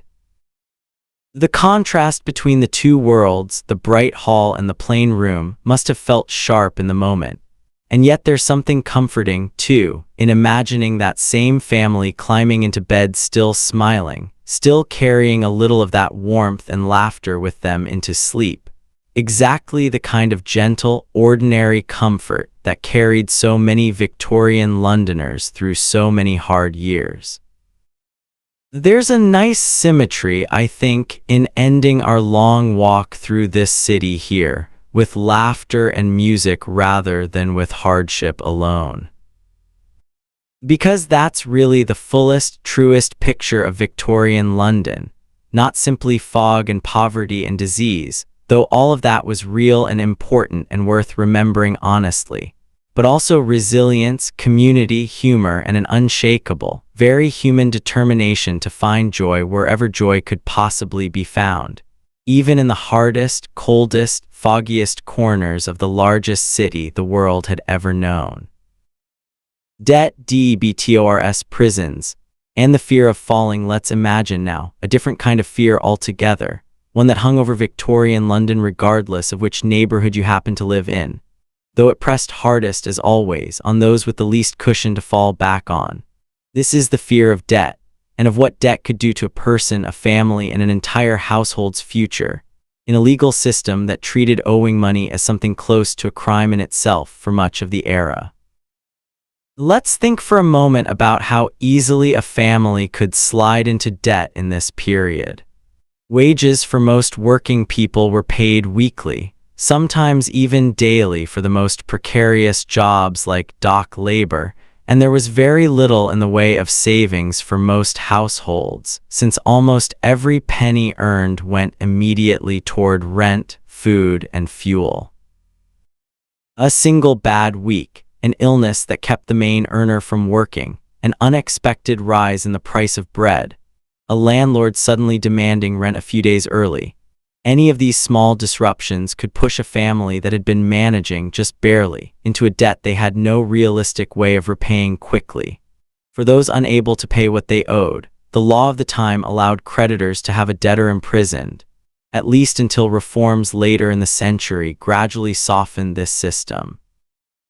Places like the Marshalsea prison, made famous through Dickens, who knew this particular institution intimately since his own father had been imprisoned there when Dickens himself was just a boy, held men and sometimes entire families, since a debtor's wife and children were sometimes permitted, or in practice simply had nowhere else to go, and ended up living inside the prison walls alongside him.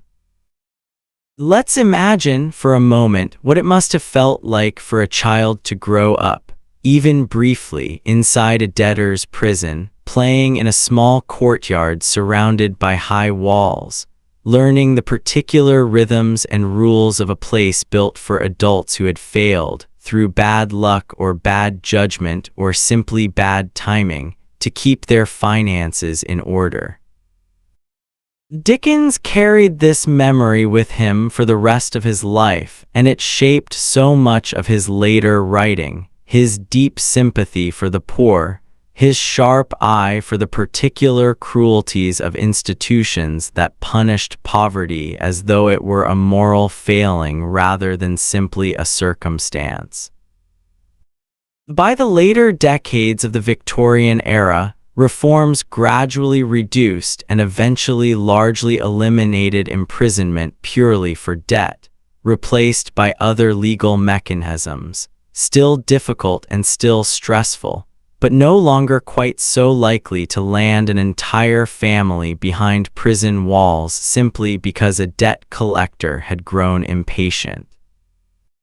It's another one of those quiet threads of progress running through this era, a slow, incomplete but genuine movement away from treating poverty itself as a kind of crime.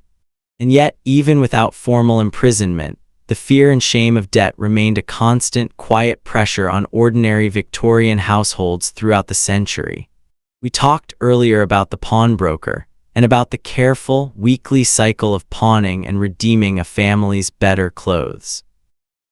That same anxious carefulness extended to almost every financial relationship a poor family maintained. Careful negotiations with a landlord over a few days' delay in the rent, careful tallying of what was owed to the corner shopkeeper, careful rationing of the week's wages to make sure nothing essential went entirely without payment. It was a life lived close to the edge financially for enormous numbers of ordinary Londoners, and that constant, quiet financial pressure shaped daily decisions in ways that are easy for us today to overlook when we imagine this period mostly through its more dramatic images of fog and crime. Let's move now towards something a little gentler.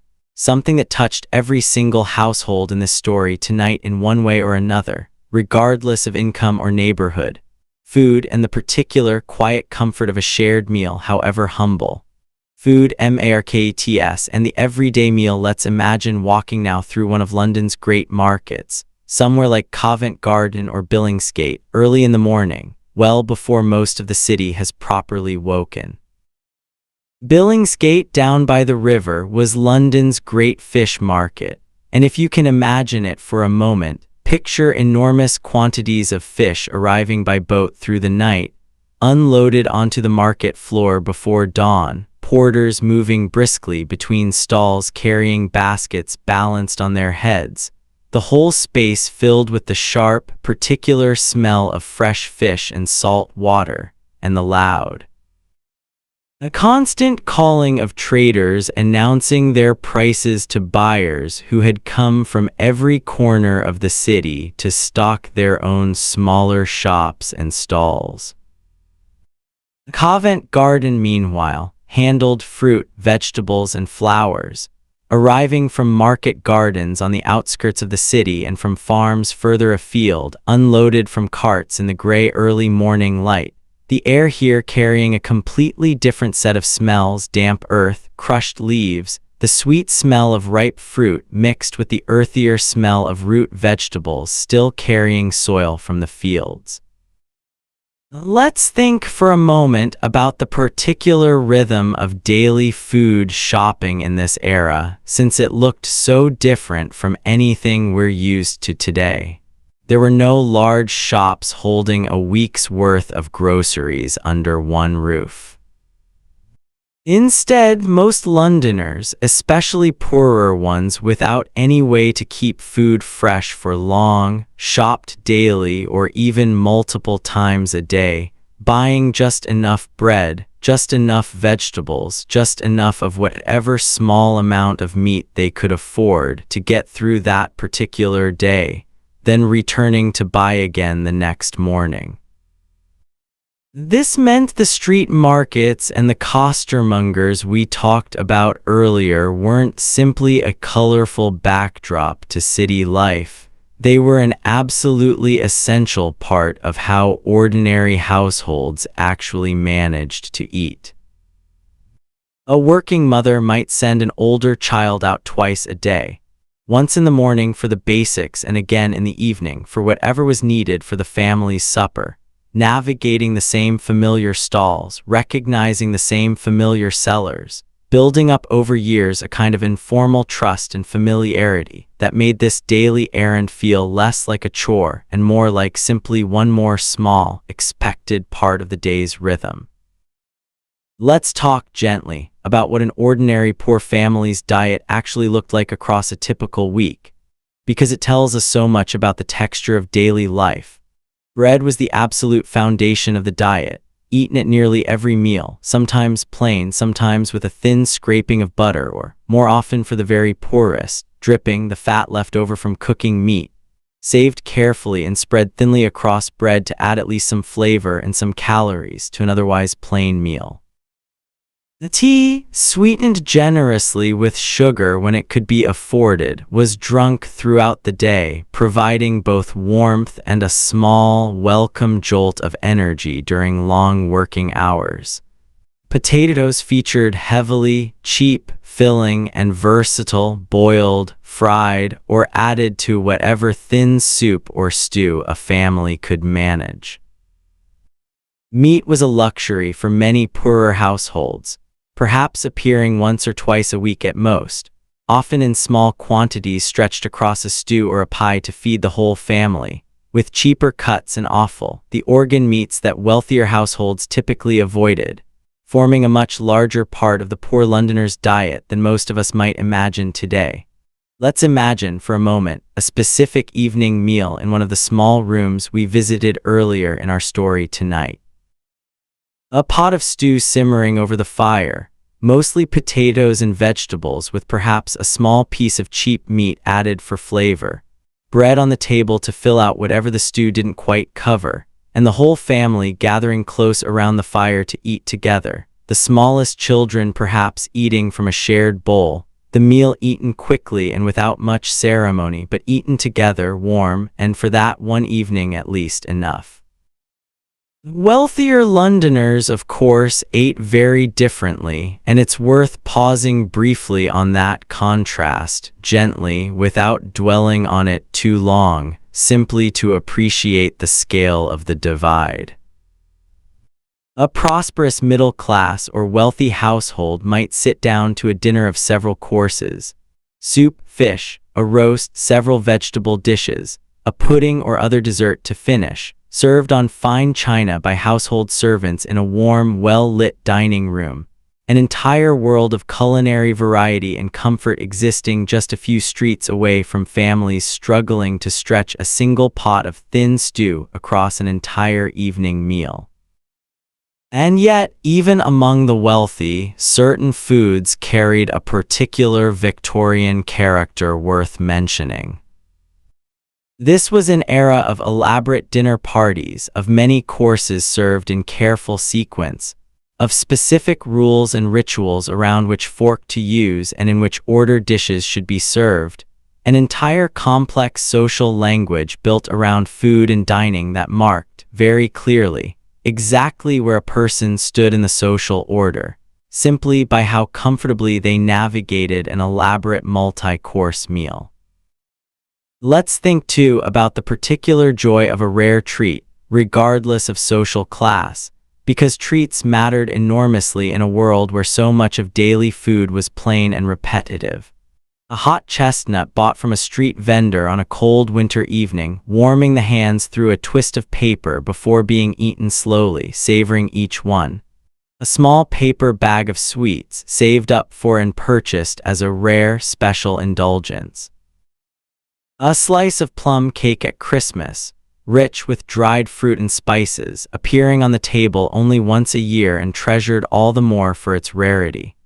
These small pleasures, modest as they were, carried enormous weight in a world where daily life offered so few indulgences, and they remind us gently that even amid real hardship, people found real joy in small, simple things, exactly the way people still do today. Let's carry that particular warmth, the warmth of a shared meal and a rare sweet treat, forward now into one final, gentler part of our story tonight, a season that Victorian London celebrated with particular warmth even amid all the hardship we've discussed. Christmas and the particular character of an ordinary Victorian winter. Winter, Christmas, and the seasons of the city. Let's imagine now London in the depths of winter in December, when the days grow shortest and the fog, if anything, grows thicker and more persistent than at any other time of year. Winter in Victorian London was, without question, the hardest season for the poor. Fuel for heating cost money that many families simply didn't have to spare, and the difference between a warm fire and a cold, empty grate could genuinely mean the difference between health and serious illness for the very young, the very old, and the already weakened. Charitable organizations across the city ramped up their efforts specifically during the winter months, distributing blankets, coal, and food to the neediest families, a seasonal rhythm of giving that many wealthier Londoners took quite seriously as both a moral and religious obligation. And yet, despite the hardship, or perhaps in some ways because of it, Christmas held a particular powerful significance in Victorian London, shaped enormously, in fact, by the very same Charles Dickens whose own childhood experiences we've touched on tonight. His story, published in 1843, about a miserly man visited by spirits who show him the true spirit of the season, did more than perhaps any other single piece of writing to shape how English-speaking people, in London and far beyond, came to think about Christmas itself, emphasizing generosity, family warmth, and concern for the poor as the true heart of the holiday. Ideas that resonated so deeply that they helped shape Christmas traditions that still feel familiar to us today. Let's imagine a Christmas scene in one of the poorer households we've visited throughout tonight's story, because even here, amid real hardship, the season carried its own particular warmth. A family might save carefully across the preceding weeks, putting aside whatever small extra pennies could be found, specifically to afford a slightly better dinner on Christmas Day itself. Perhaps a proper joint of meat instead of the usual thin stew, or a rich plum pudding dark with dried fruit, and given its final flourish with a small amount of brandy set alight at the table.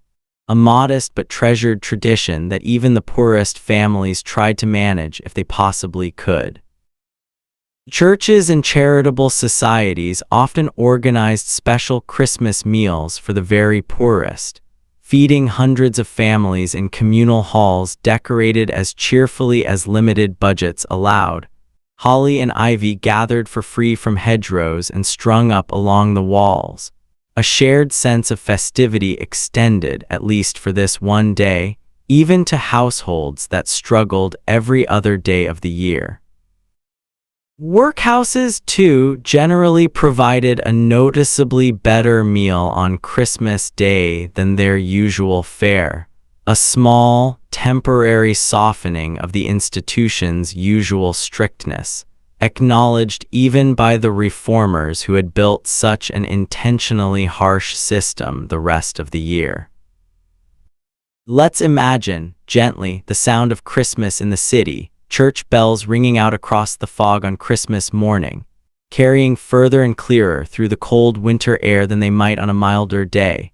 Families walking together to church services wrapped in whatever warm clothing they owned. Carol singers moving through streets and courts in small groups, their voices rising up between the tall buildings, collecting a few coins in a tin cup in exchange for their singing, the seasonal echo of the same street economy that shaped so much of ordinary Victorian life the rest of the year, but transformed for this one season into something warmer, something a little more purely joyful than the daily grind of match selling and crossing sweeping. Beyond Christmas, the changing seasons shaped the whole rhythm of London life in ways worth appreciating slowly. Summer brought its own particular character, longer daylight hours meaning more time for street trading and outdoor work, but also unfortunately the worst of the city's smells, since heat intensified the odors rising from the river from uncollected waste, and from the crowded courts we discussed earlier, making summer, counterintuitively, one of the more physically unpleasant seasons for those living in the poorest, most crowded neighborhoods. The spring and autumn brought their own gentler transitions, mild weather offering some relief from both winter's cold and summer's smells, though London's fog, as we discussed at the very start of tonight's story, could descend at almost any time of year when conditions were right, a near constant backdrop to city life regardless of season. Let's imagine one final time in this section, a particular quiet moment.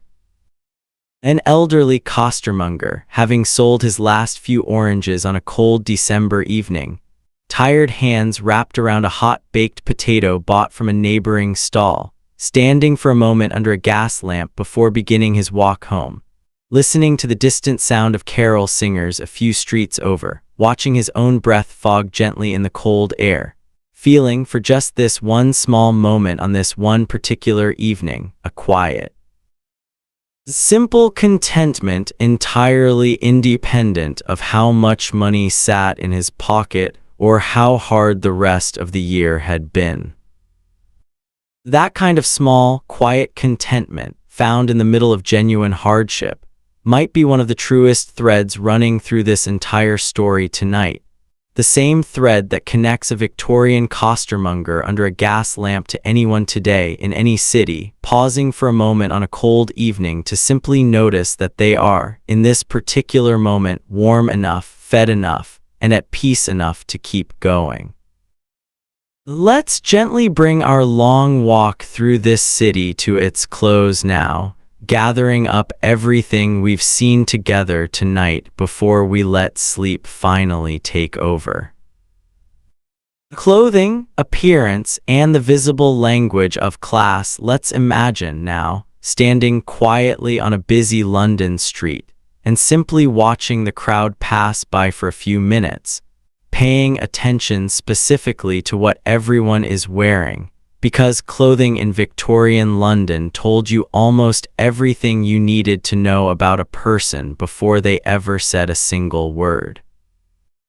A wealthy gentleman walking to his club or his office would typically wear a dark frock coat, a waistcoat, a crisp white shirt with a stiff collar, dark trousers, and a top hat, an outfit that took real time and real money to maintain properly, requiring regular laundering of the shirt and collar, careful brushing and pressing of the coat, and the services of a valet, or at least a great deal of personal attention to keep everything looking exactly right. His shoes would be polished to a high shine, often by a shoeshine boy working a street corner for a penny or two per customer, one more small trade that fit neatly into the city's enormous, layered economy of tiny services rendered for tiny payments. A wealthy woman's clothing was, if anything, even more elaborate and worth imagining slowly, since it shaped her entire day in ways that might surprise us now. Layers of undergarments, including a corset laced tightly enough to shape the waist into the fashionable silhouette of whichever particular decade we're imagining. Since Victorian fashion changed considerably across the 63 years of the era, moving through wide crinoline skirts held out by a framework of hoops in the middle of the century, then narrowing again later, then adding the distinctive bustle at the back of the skirt in yet another later fashion. Over these foundational garments came a full skirt, a fitted bodice, and when going outdoors, a shawl or coat, gloves, and an elaborate hat, the whole ensemble requiring real effort simply to put on each morning, often with the help of a lady's maid for those wealthy enough to employ one. Now let's turn our attention to the other end of the street, gently, and look at what the poorer Londoners we've spent most of tonight's story with were actually wearing. The clothing for working people was, above all, practical and often showed clear signs of long use and careful repair. A working man might wear a simpler jacket made of coarser, more durable fabric, trousers that had been patched and mended many times over, and heavy boots if he was fortunate enough to own a proper pair at all rather than something improvised or badly worn through at the sole. A working woman's dress would similarly be simpler and more practical than her wealthier counterparts. An apron worn over the top to protect the dress itself from the dirt and mess of daily work, a plain shawl for warmth rather than an elaborate coat, and a simple cap or bonnet rather than the elaborate, decorated hats fashionable among wealthier women. Let's think for a moment about the particular economy of second-hand clothing that ran throughout this whole city, because it connected every social class together in a quiet, practical way. Wealthier households regularly sold or gave away clothing that had gone out of fashion or simply worn thin from use, and this clothing made its way through various dealers and second-hand shops down through the social ladder, eventually reaching the poorest Londoners, who might buy a coat originally tailored for a gentleman years earlier, now worn thin and patched but still providing real warmth on a cold winter night. Rag and bone men, another familiar street trade, collected old clothing too worn even for resale, which was then processed and sometimes even turned back into a coarse paper or reused fiber, an entire quiet system of recycling that Victorian London had built up out of simple necessity, long before anyone thought of it in those particular terms. Let's imagine, too, a specific scene, a second-hand clothes market, somewhere like Petticoat Lane in the East End. Stalls piled high with garments of every kind, from fine but slightly worn coats down to the most basic patchwork clothes. Buyers picking carefully through the piles, checking seams for wear, checking pockets for holes, negotiating prices in the same practiced, unhurried way that so much of the city's daily commerce unfolded. A market that gave even the poorest Londoners at least some access to clothing that, while certainly not new, still offered real warmth and real dignity. Children's clothing deserves a particular gentle mention here too, since poorer families often had very little choice but to pass clothing down from older children to younger ones, mending and patching along the way. A single garment sometimes serving 3 or 4 children across several years, before finally being too worn to mend any further. Shoes in particular were a real luxury for many poor children, and it wasn't at all unusual, especially in the summer months, to see children going entirely barefoot through the streets, their feet toughened by years of walking on cobblestones, an image that might startle modern eyes, but that was, for the London of this era, simply an ordinary, unremarkable sight. Let's carry this thought gently forward now, from the clothes people wore to the way they actually moved through the city day to day, because London's transportation itself was changing dramatically throughout the Victorian era, reshaping the whole rhythm of daily life in ways worth slowing down to appreciate. Omnibuses, railways, and a city in motion. Let's imagine now standing at a busy London street corner and watching the traffic pass. Because Victorian London streets were in their own way just as crowded and complicated as any modern city's roads, just filled with an entirely different kind of vehicle. At the start of the Victorian era, most people who needed to travel any real distance within the city walked, simply because that was the only truly affordable option available to them. But across the decades of Victoria's reign, new forms of transportation gradually appeared, each one changing in its own particular way how ordinary Londoners experienced their own city. The horse-drawn omnibus, a large boxy carriage that ran along a fixed route and could be boarded by any paying passenger, had appeared in London slightly before the Victorian era began, but grew enormously in popularity and coverage throughout the following decades. Let's imagine boarding one of these on a busy morning, climbing up a small set of steps at the back, finding a seat inside among a dozen or so other passengers, or if the inside was full, climbing up onto the open top deck instead, sitting exposed to whatever weather London happened to be offering that particular day, which, as we've discussed at length tonight, often meant sitting through cold, damp, foggy air for the entire journey.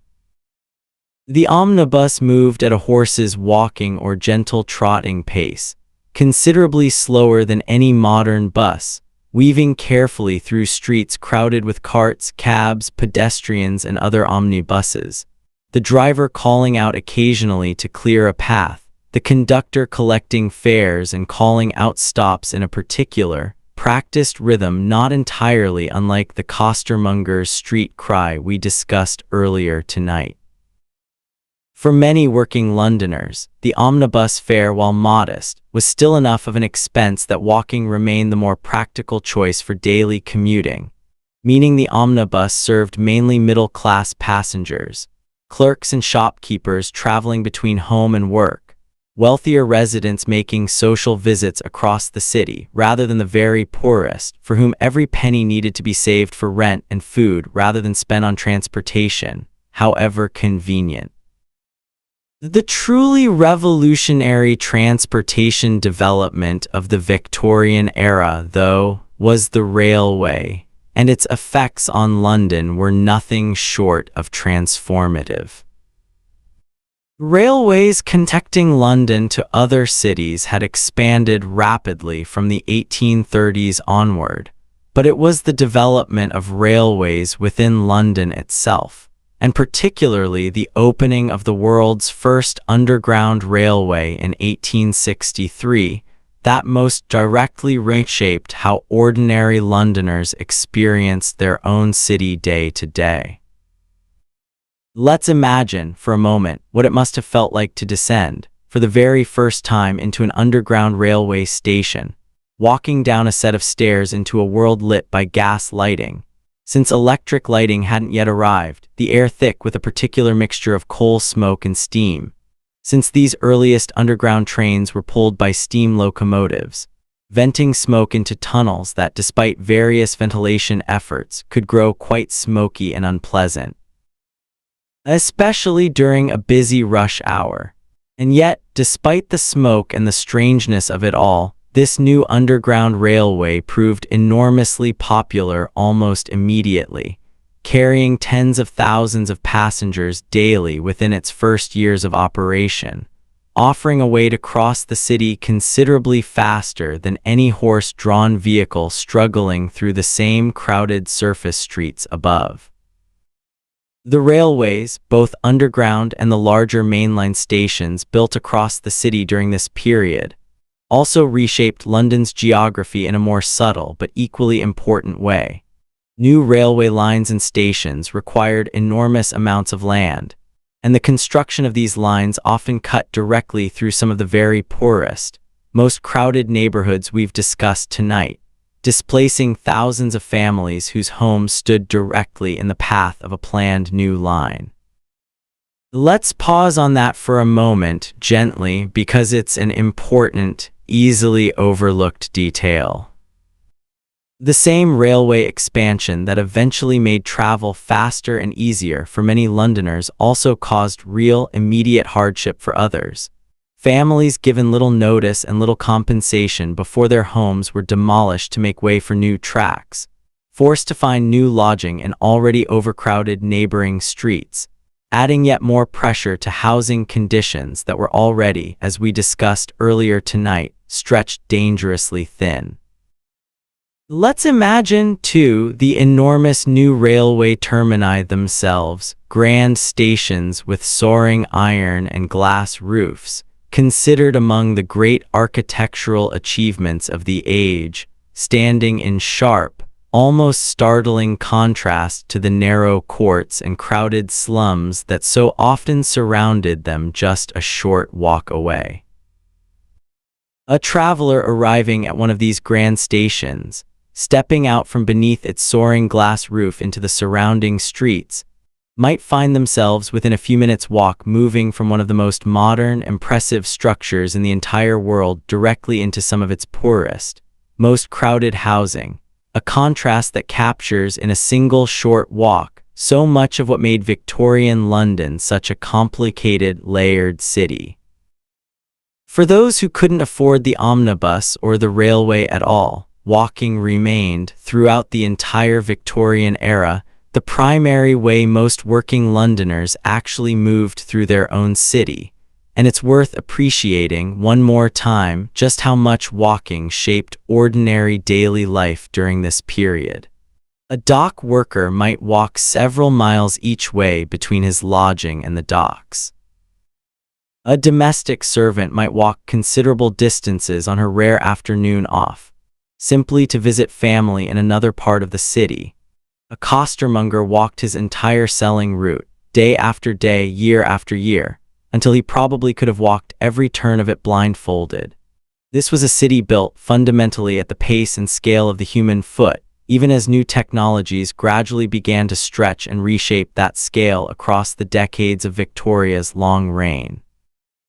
Let's gently bring our long walk through this city to its close now, gathering up everything we've seen together tonight before we let sleep finally take over. Domestic service and life below STAS. Let's imagine now a very different kind of household altogether. A large, comfortable home belonging to a middle-class or wealthy Victorian family. And let's go specifically not through the front door where the family and their guests would enter, but down a separate set of stairs toward the kitchen and the servants' quarters, because an enormous number of Victorian Londoners, especially young women, spent their entire working lives in precisely this part of the house. Domestic service was, by a wide margin, the single largest category of employment for women in Victorian London, and it's worth spending some time here, slowly, imagining exactly what this particular kind of working life actually involved. Let's imagine a young woman, perhaps 16 or 17 years old, arriving at a household for the first time, having secured a position as a housemaid, one of several servants employed within a moderately prosperous household. She would typically live entirely within the house itself, sleeping in a small room, often in the attic, shared with one or more other female servants, her days structured almost entirely around the needs and schedule of the family she served. Her day would begin very early, often around 5 or 6 in the morning, well before the family themselves woke. Since fires needed to be lit in the main rooms, hot water needed to be carried up for the family's washing, and the whole household needed to be made presentable before anyone upstairs stirred from sleep. Let's imagine her carrying heavy coal buckets up several flights of stairs, laying and lighting fires in room after room, the physical labor of this alone considerable, before moving on to sweeping, dusting, polishing, and the endless repetitive work of simply keeping a large Victorian household clean and orderly. Work made considerably harder by the coal smoke and soot that settled constantly over every surface in a city as thick with chimney smoke as this one. Meals for the family required an entirely separate set of labor, usually managed by a cook, sometimes with the assistance of a kitchen maid, preparing elaborate multi-course dinners for the family and their guests, an enormous amount of physical work involving heavy pots, a hot, demanding kitchen range that needed constant tending, and precise timing to make sure every course arrived at the table exactly when it should. Let's imagine the kitchen itself, warm, steamy, filled with the particular smell of whatever was cooking that day, considerably more comfortable in terms of simple warmth than many of the crowded, cold rooms we visited earlier tonight in the East End, even if the labor itself was every bit as demanding. A household of any real size employed a whole hierarchy of servants, each with clearly defined roles, and importantly, a clearly defined rank within the household's own internal social order. A butler or a housekeeper stood at the top of this hierarchy, managing the other servants and reporting directly to the family. Below them came the cook, the lady's maid who attended personally to the mistress of the house, dressing her hair and helping with her elaborate clothing, and the valet who performed a similar personal service for the master of the house. Below these came housemaids, kitchen maids, and in larger households, footmen, whose duties included answering the door, serving at table, and generally presenting a smart, well-dressed appearance to any visitors. Let's imagine, for a moment, the particular emotional texture of this kind of working life, since it's worth sitting with gently. A servant lived, quite literally, inside the family's home, seeing them at their most private moments, overhearing their conversations, understanding their household's finances and secrets far more intimately than almost anyone outside the family itself. And yet, despite this intimacy, a clear and carefully maintained distance was expected at all times. Servants trained to move quietly, to speak only when spoken to remain, in effect, almost invisible even while performing work that was absolutely essential to the household's daily functioning. There's something quietly poignant in that particular kind of closeness and distance held together at once, living inside someone else's family life so completely, and yet never quite being permitted to feel fully part of it. For many young women arriving in London from smaller towns and villages across the country, domestic service also represented one of the few respectable, stable forms of employment available to them, offering food and lodging in addition to a small wage, a genuine improvement in many cases over whatever more precarious life awaited them back home. And yet the work itself was demanding, the hours extremely long, often stretching from before dawn until quite late in the evening, with perhaps a single afternoon off each week, and sometimes an additional half-day once a month, to visit family or simply to have a few precious hours entirely to oneself. Let's imagine that single afternoon off, since it must have carried enormous weight for a servant who otherwise spent nearly every waking hour attending to someone else's household. A young housemaid, dressed in her own clothes rather than her uniform for once, walking out into the city with a few carefully saved pennies in her pocket. Perhaps meeting a friend from a neighboring household for tea. Perhaps simply walking through a park or along a shopping street, enjoying the rare, simple pleasure of a few hours belonging entirely to herself, before returning by whatever hour her employer required. To the small attic room and the early rising bell that would begin the whole cycle again the very next morning. Not every domestic service position was a good one, and it's worth being honest about that, gently, without dwelling too heavily on it. Some employers were kind, reasonable, and genuinely looked after the well-being of the servants living under their roof. Others were harsh, demanding, and treated their servants with a coldness or even cruelty that could make a young woman's working life genuinely miserable, with very little recourse available to her beyond simply finding a new position elsewhere. Itself no small task in a competitive labor market where a bad reference from a previous employer could make finding new work considerably harder. Let's carry this thought forward gently now and turn toward one final major thread in tonight's story, a thread that touches on crime specifically, since we've mostly avoided dwelling on it until now, preferring instead to focus on the quieter, more ordinary darkness of poverty and hardship. But no honest account of Victorian London's dark side would be complete without at least a calm, measured look at the city's most infamous unsolved case, and at the quiet, methodical detective work that Victorian policing was slowly beginning to develop in response to crimes just like it.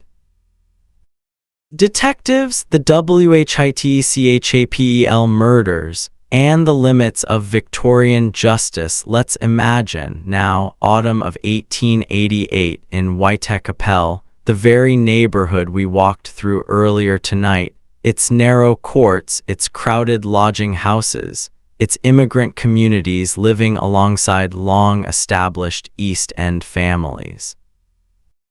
In the late summer and autumn of that year, a series of murders took place in this neighborhood, victims mostly women living on the margins of an already difficult economic existence, killed under circumstances that generated enormous public attention and fear, and that were never definitively solved, despite an extensive police investigation. This case, which came to be known through the name given to its unidentified perpetrator, has since become perhaps the single most famous unsolved crime in the world, generating more books, theories, and speculation over the following century and beyond than almost any other historical case one could name. Let's approach this part of our story carefully and calmly tonight, the way we've approached everything else, without dwelling on gruesome detail, but rather using this case as a window into how Victorian policing, forensic science, and the newspaper industry itself all intersected in this particular, tense period of London's history. The Metropolitan Police Force we discussed earlier, with its steady, familiar beat officers walking their routes night after night, found itself facing an entirely new kind of challenge with this case. A crime that required not simply a visible, reassuring presence on the street, but genuine investigative work, gathering evidence, interviewing witnesses, and attempting to piece together a pattern from a series of separate, deeply disturbing incidents.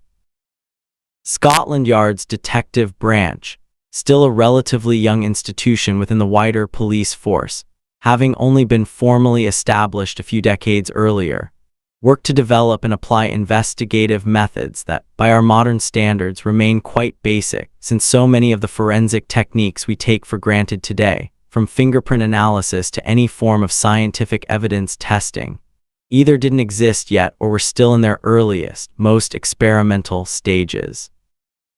Let's imagine, for a moment, what it must have felt like to be one of the detectives assigned to this case, walking the same narrow, poorly lit streets we discussed earlier in our story tonight, streets barely touched by gas lighting, mapped by memory rather than by any electric street lamp, interviewing witnesses who themselves lived precarious, difficult lives, and who might have very good reasons of their own for being reluctant to speak openly with police officers. The investigation drew on an enormous number of officers and detectives, conducted house-to-house inquiries across the crowded lodging houses of Whitechapel, and generated thousands of pages of written reports, statements, and correspondence, an enormous undertaking for the policing resources and investigative science available at the time. The case also generated intense newspaper coverage, and it's worth pausing here gently to think about the particular role that newspapers played in shaping how ordinary Londoners experienced this frightening period. Victorian London supported an enormous number of daily and weekly newspapers, competing fiercely for readers, and a case as sensational as this one sold papers by the thousands, with some publications printing increasingly dramatic, sometimes irresponsible speculation about the killer's identity and methods, feeding a genuine, widespread public fear that spread well beyond Whitechapel itself into every corner of the city. Let's imagine for a moment what daily life must have felt like in Whitechapel, specifically during these autumn months of 1888, layering this fear directly on top of the everyday hardships we've already spent so much of tonight discussing. Women living and working in the neighborhood, many of them already navigating a precarious economic existence that sometimes required them to walk alone through poorly lit streets late at night, now carried an additional, heavy layer of fear with them on top of their ordinary daily struggles. Neighborhood vigilance committees formed, ordinary residents organizing their own patrols to walk the streets alongside the official police presence, a grassroots response born directly out of a community's justified anxiety and its determination to look after its own, in a period when official protection alone didn't feel like quite enough. This case and the intense public attention it generated also had a notable, if indirect, effect on how the wider public came to understand the living conditions we've spent so much of tonight exploring. Journalists and social reformers drawn to Whitechapel by the murders themselves wrote extensively about the neighborhood's poverty, its crowded lodging houses, and the genuine desperation that shaped so many lives there, bringing this particular corner of London's hardship into a much brighter, wider public spotlight than it had typically received before. In a strange, almost paradoxical way, a case built entirely around tragedy and fear ended up drawing renewed attention, and eventually, renewed charitable and reforming energy toward exactly the kind of poverty and hardship that had shaped this neighborhood for decades.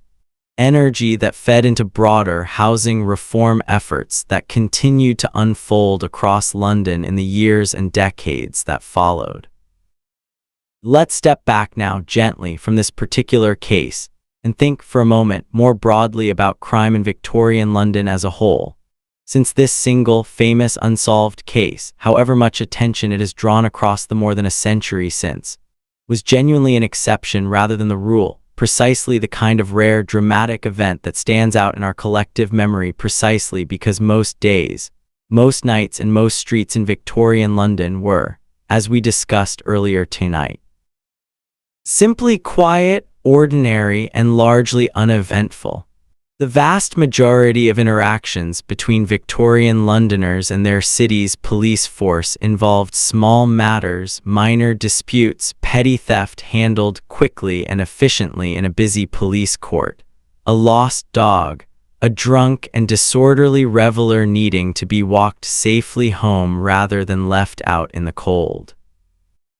It's important, I think, as we bring tonight's exploration of crime and policing to a close, to hold both of these truths gently together, that Victorian London did contain real darkness and real danger, exactly the kind this case represents, and that this darkness existed within a much larger, much quieter fabric of ordinary daily life that continued on, largely undisturbed, for the enormous majority of the city's 6 million residents, night after night, for decade after decade.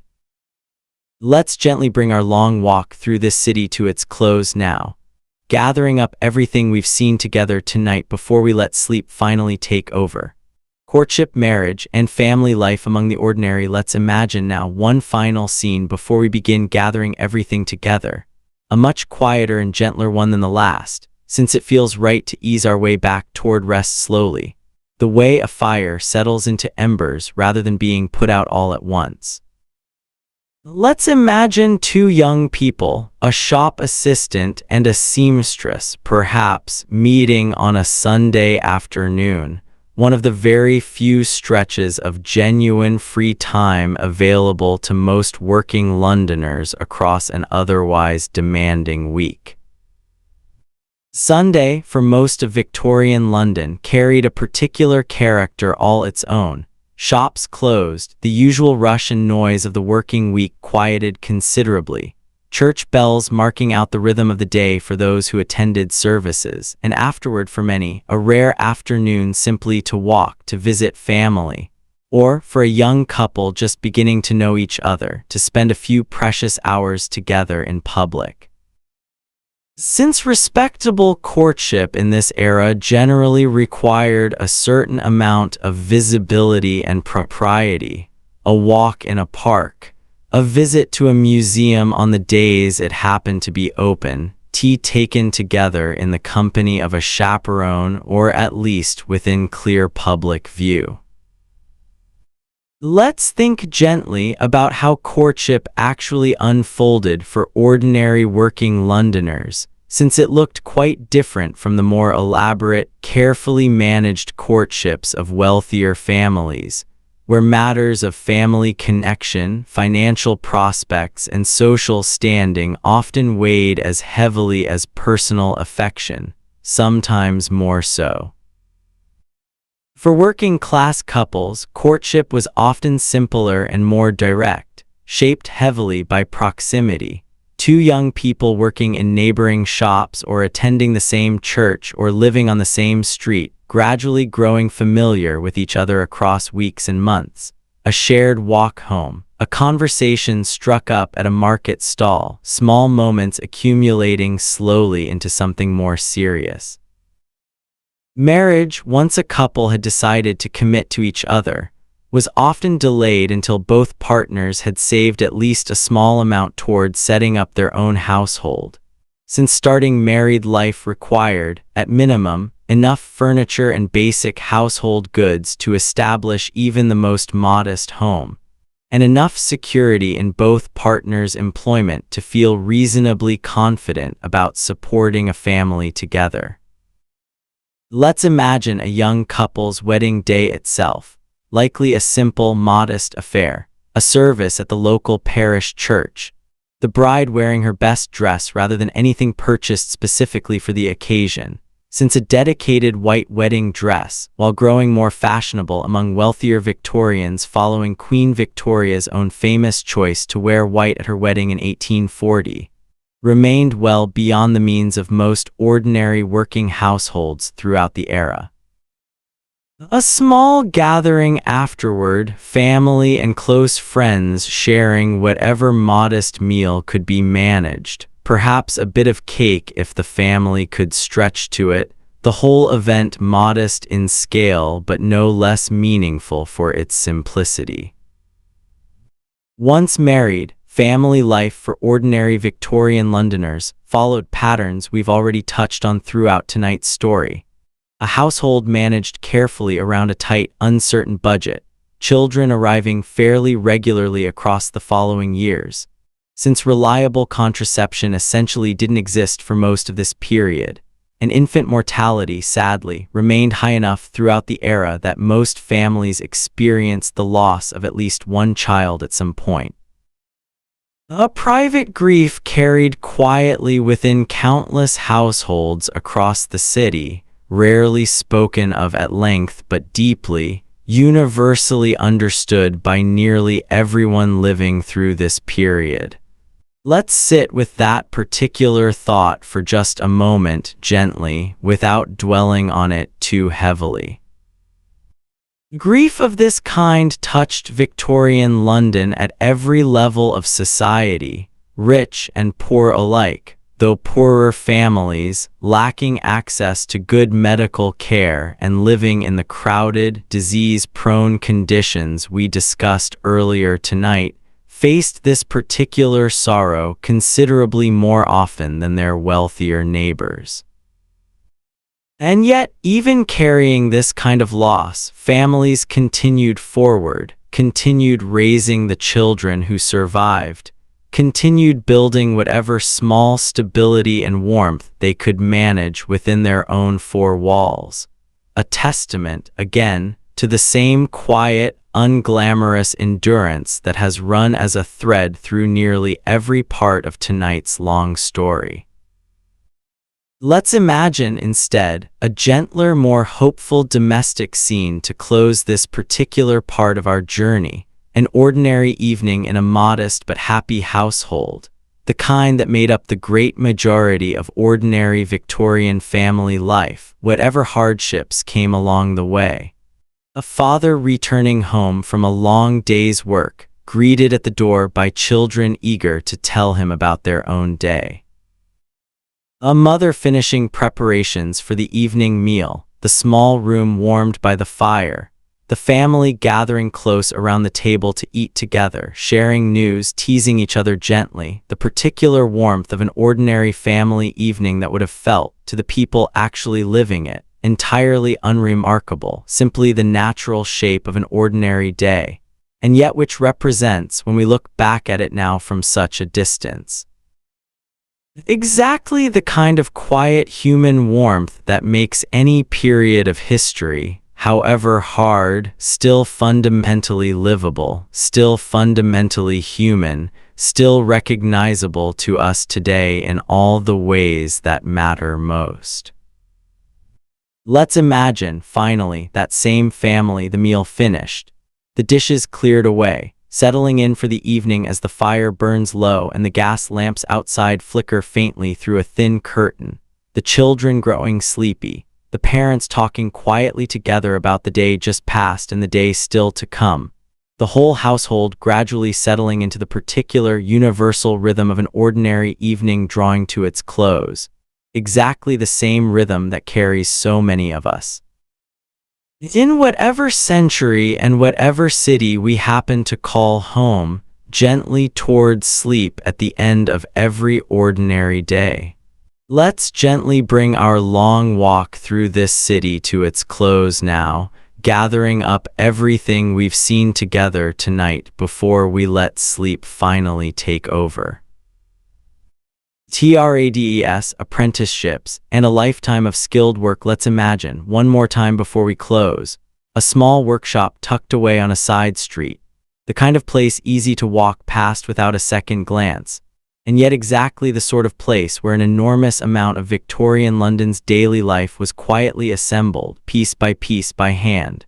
Skilled trades formed an important, steadying thread throughout the more chaotic, uncertain economy we've spent tonight exploring.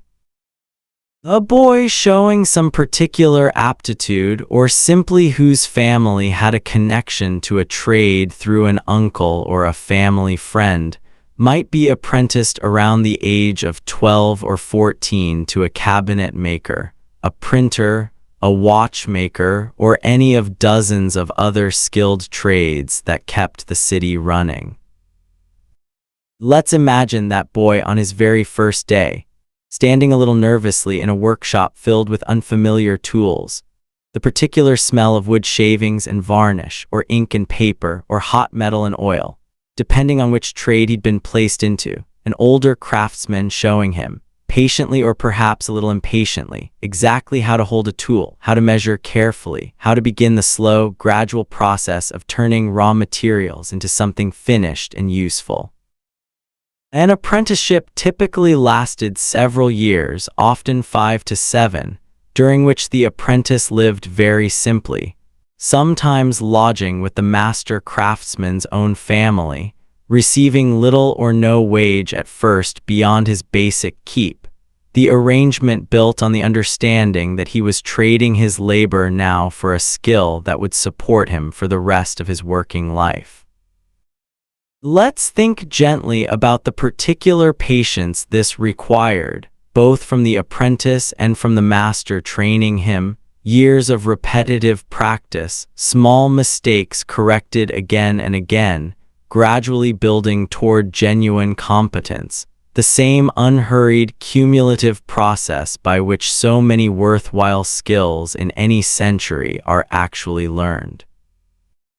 By the time this same boy reached his early 20s, having completed his apprenticeship, he would emerge as a journeyman, a fully trained craftsman able to work for wages in his chosen trade, moving between different workshops as opportunities arose, gradually building both his skill and his reputation within his particular trade community. Some eventually saved enough and built enough of a reputation to open a small workshop of their own, taking on an apprentice in turn, the whole cycle beginning again exactly as it had for them years earlier, a quiet, generational chain of skill passed down hand to hand across the city's many small workshops. Trade societies and early unions also played an important role in the lives of skilled workers throughout this period, offering a measure of mutual support, sometimes providing small payments during illness or unemployment, organizing social gatherings, and gradually, particularly in the later decades of the Victorian era, advocating more forcefully for better wages and working conditions. Let's imagine a small gathering of such a society on an evening after work, tradesmen meeting in a room above a pub, much like the ones we visited earlier tonight, discussing wages, sharing news of which workshops were hiring, and setting aside small weekly contributions toward a shared fund that any member could draw upon if illness or hard luck struck. There's a quiet comfort in imagining this particular corner of Victorian working life, since it stands in its own steady, patient way, alongside everything else we've walked through tonight, the fog in the workhouse and the crowded courts and the music halls, as one more thread in the enormous layered fabric of an ordinary working city, one more way that people built slowly and carefully some measure of stability and dignity for themselves and for the families depending on them.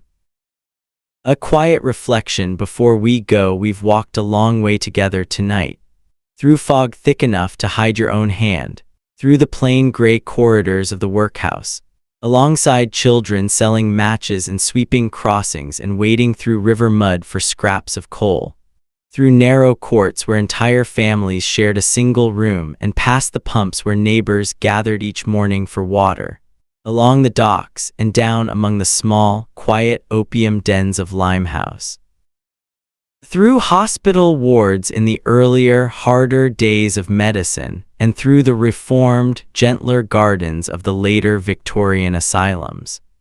Past the small receiving door of a foundling hospital, and through the quiet, layered streets of Spitalfields and Whitechapel, where Jewish, Irish, Chinese, and English families all built their own small versions of home side by side. And finally, into the warm, bright noise of a Saturday night music hall, before following one tired, happy family home again through the same old familiar fog. We also spent time with the quieter, less dramatic threads of this same story. The anxious, careful arithmetic of families trying to stay a step ahead of debt, and the shadow that debtors' prisons like the Marshalsea cast over an entire century's understanding of financial hardship. The daily rhythm of the markets at Billingsgate and Covent Garden, and the particular modest comfort of a shared pot of stew eaten together around a low fire. The brief, treasured warmth of Christmas, even in the poorest households, and the way an entire city's fog seemed to soften just slightly under the sound of carol singers and church bells. The visible language of clothing, worn thin and mendied and passed down through second-hand markets like Petticoat Lane, marking out at a glance exactly where a person stood in a deeply layered social world. The horse-drawn omnibuses and the smoky, gaslit wonder of London's first underground railway, both reshaping how this enormous city actually moved. The quiet, demanding, below-stairs world of domestic service, where so many young women spent their working lives just a few feet, and yet a world away from the families they served. The frightened, watchful autumn of 1888 in Whitechapel, and the slow, patient, imperfect work of the detectives who tried to make sense of it. And finally, the gentle, ordinary warmth of courtship and family life. Two young people meeting on a Sunday afternoon, a modest wedding, a household built slowly and carefully out of very little, and an evening meal shared together as the fire burned low. None of this was dramatic, not really, not in the way we usually think of drama. There were no great battles here tonight, no sudden twists, no villains to point at and blame for all of it. What we found instead, over and over again, were ordinary people doing ordinary things under conditions that were, by our standards today, extraordinarily difficult. And yet they got through their days. They raised their children as best they could. They found small comforts where they could, a warm pub, a shared song, a familiar face on a regular police beat, a penny saved each week toward a decent burial, a bright evening at the music hall after a long, hard week. I think that's worth sitting with for a moment before we let sleep take over completely. The Victorians we've spent tonight with weren't especially different from us, not underneath all the fog and the gas lamps and the workhouse uniforms. They wanted warmth and enough food and a safe place to sleep, and the people they loved to be safe too. They worked hard, often harder than most of us will ever have to work, and they still found small moments of joy along the way, because that's simply what people do in every century under every kind of hardship. If you're listening to this in a warm bed tonight, with a roof over your head that isn't shared with 3 other families, and clean water just a few steps away in your own kitchen, and no bell ringing before dawn to send you off to break stones or pick oakum, it's worth feeling, quietly, just a small sense of gratitude for that. Not guilt, just gratitude. The world got a little bit kinder, a little bit gentler, over the century and a half since Victoria's London, thanks in large part to reformers and nurses and writers and ordinary neighbors who refused to look away from hardship, and who slowly, patiently pushed the world towards something better. Think for a moment about how much of that gentler world was built by people who never expected to be remembered for it. A nurse changing hospital practices ward by ward. An engineer laying brick sewer tunnels no one would ever see once the work was finished. A journalist walking the same foggy streets we walked tonight, writing down what he saw so that people who never set foot in Whitechapel might finally understand it. A mother leaving a small token with her child at the door of a foundling hospital, hoping against hope that circumstances might someday allow her to come back. None of them set out to change history in any grand, dramatic sense. They simply did the next right thing available to them, over and over, the same way the lamplighter lit one lamp and then walked on to the next, the same way the mudlark searched one patch of river mud and then moved a little further down the bank. Progress, most of the time, looks exactly like that. Small, repeated, unglamorous effort applied patiently over a very long time until one day, looking back, an entire city has quietly become a little safer, a little cleaner, and a little kinder than it used to be. It's worth remembering, too, that the people who lived through all of this, the workhouse inmates and the match sellers and the dock laborers and the domestic servants and the Whitechapel families living under a cloud of very real fear, never once thought of themselves as characters in someone else's history lesson.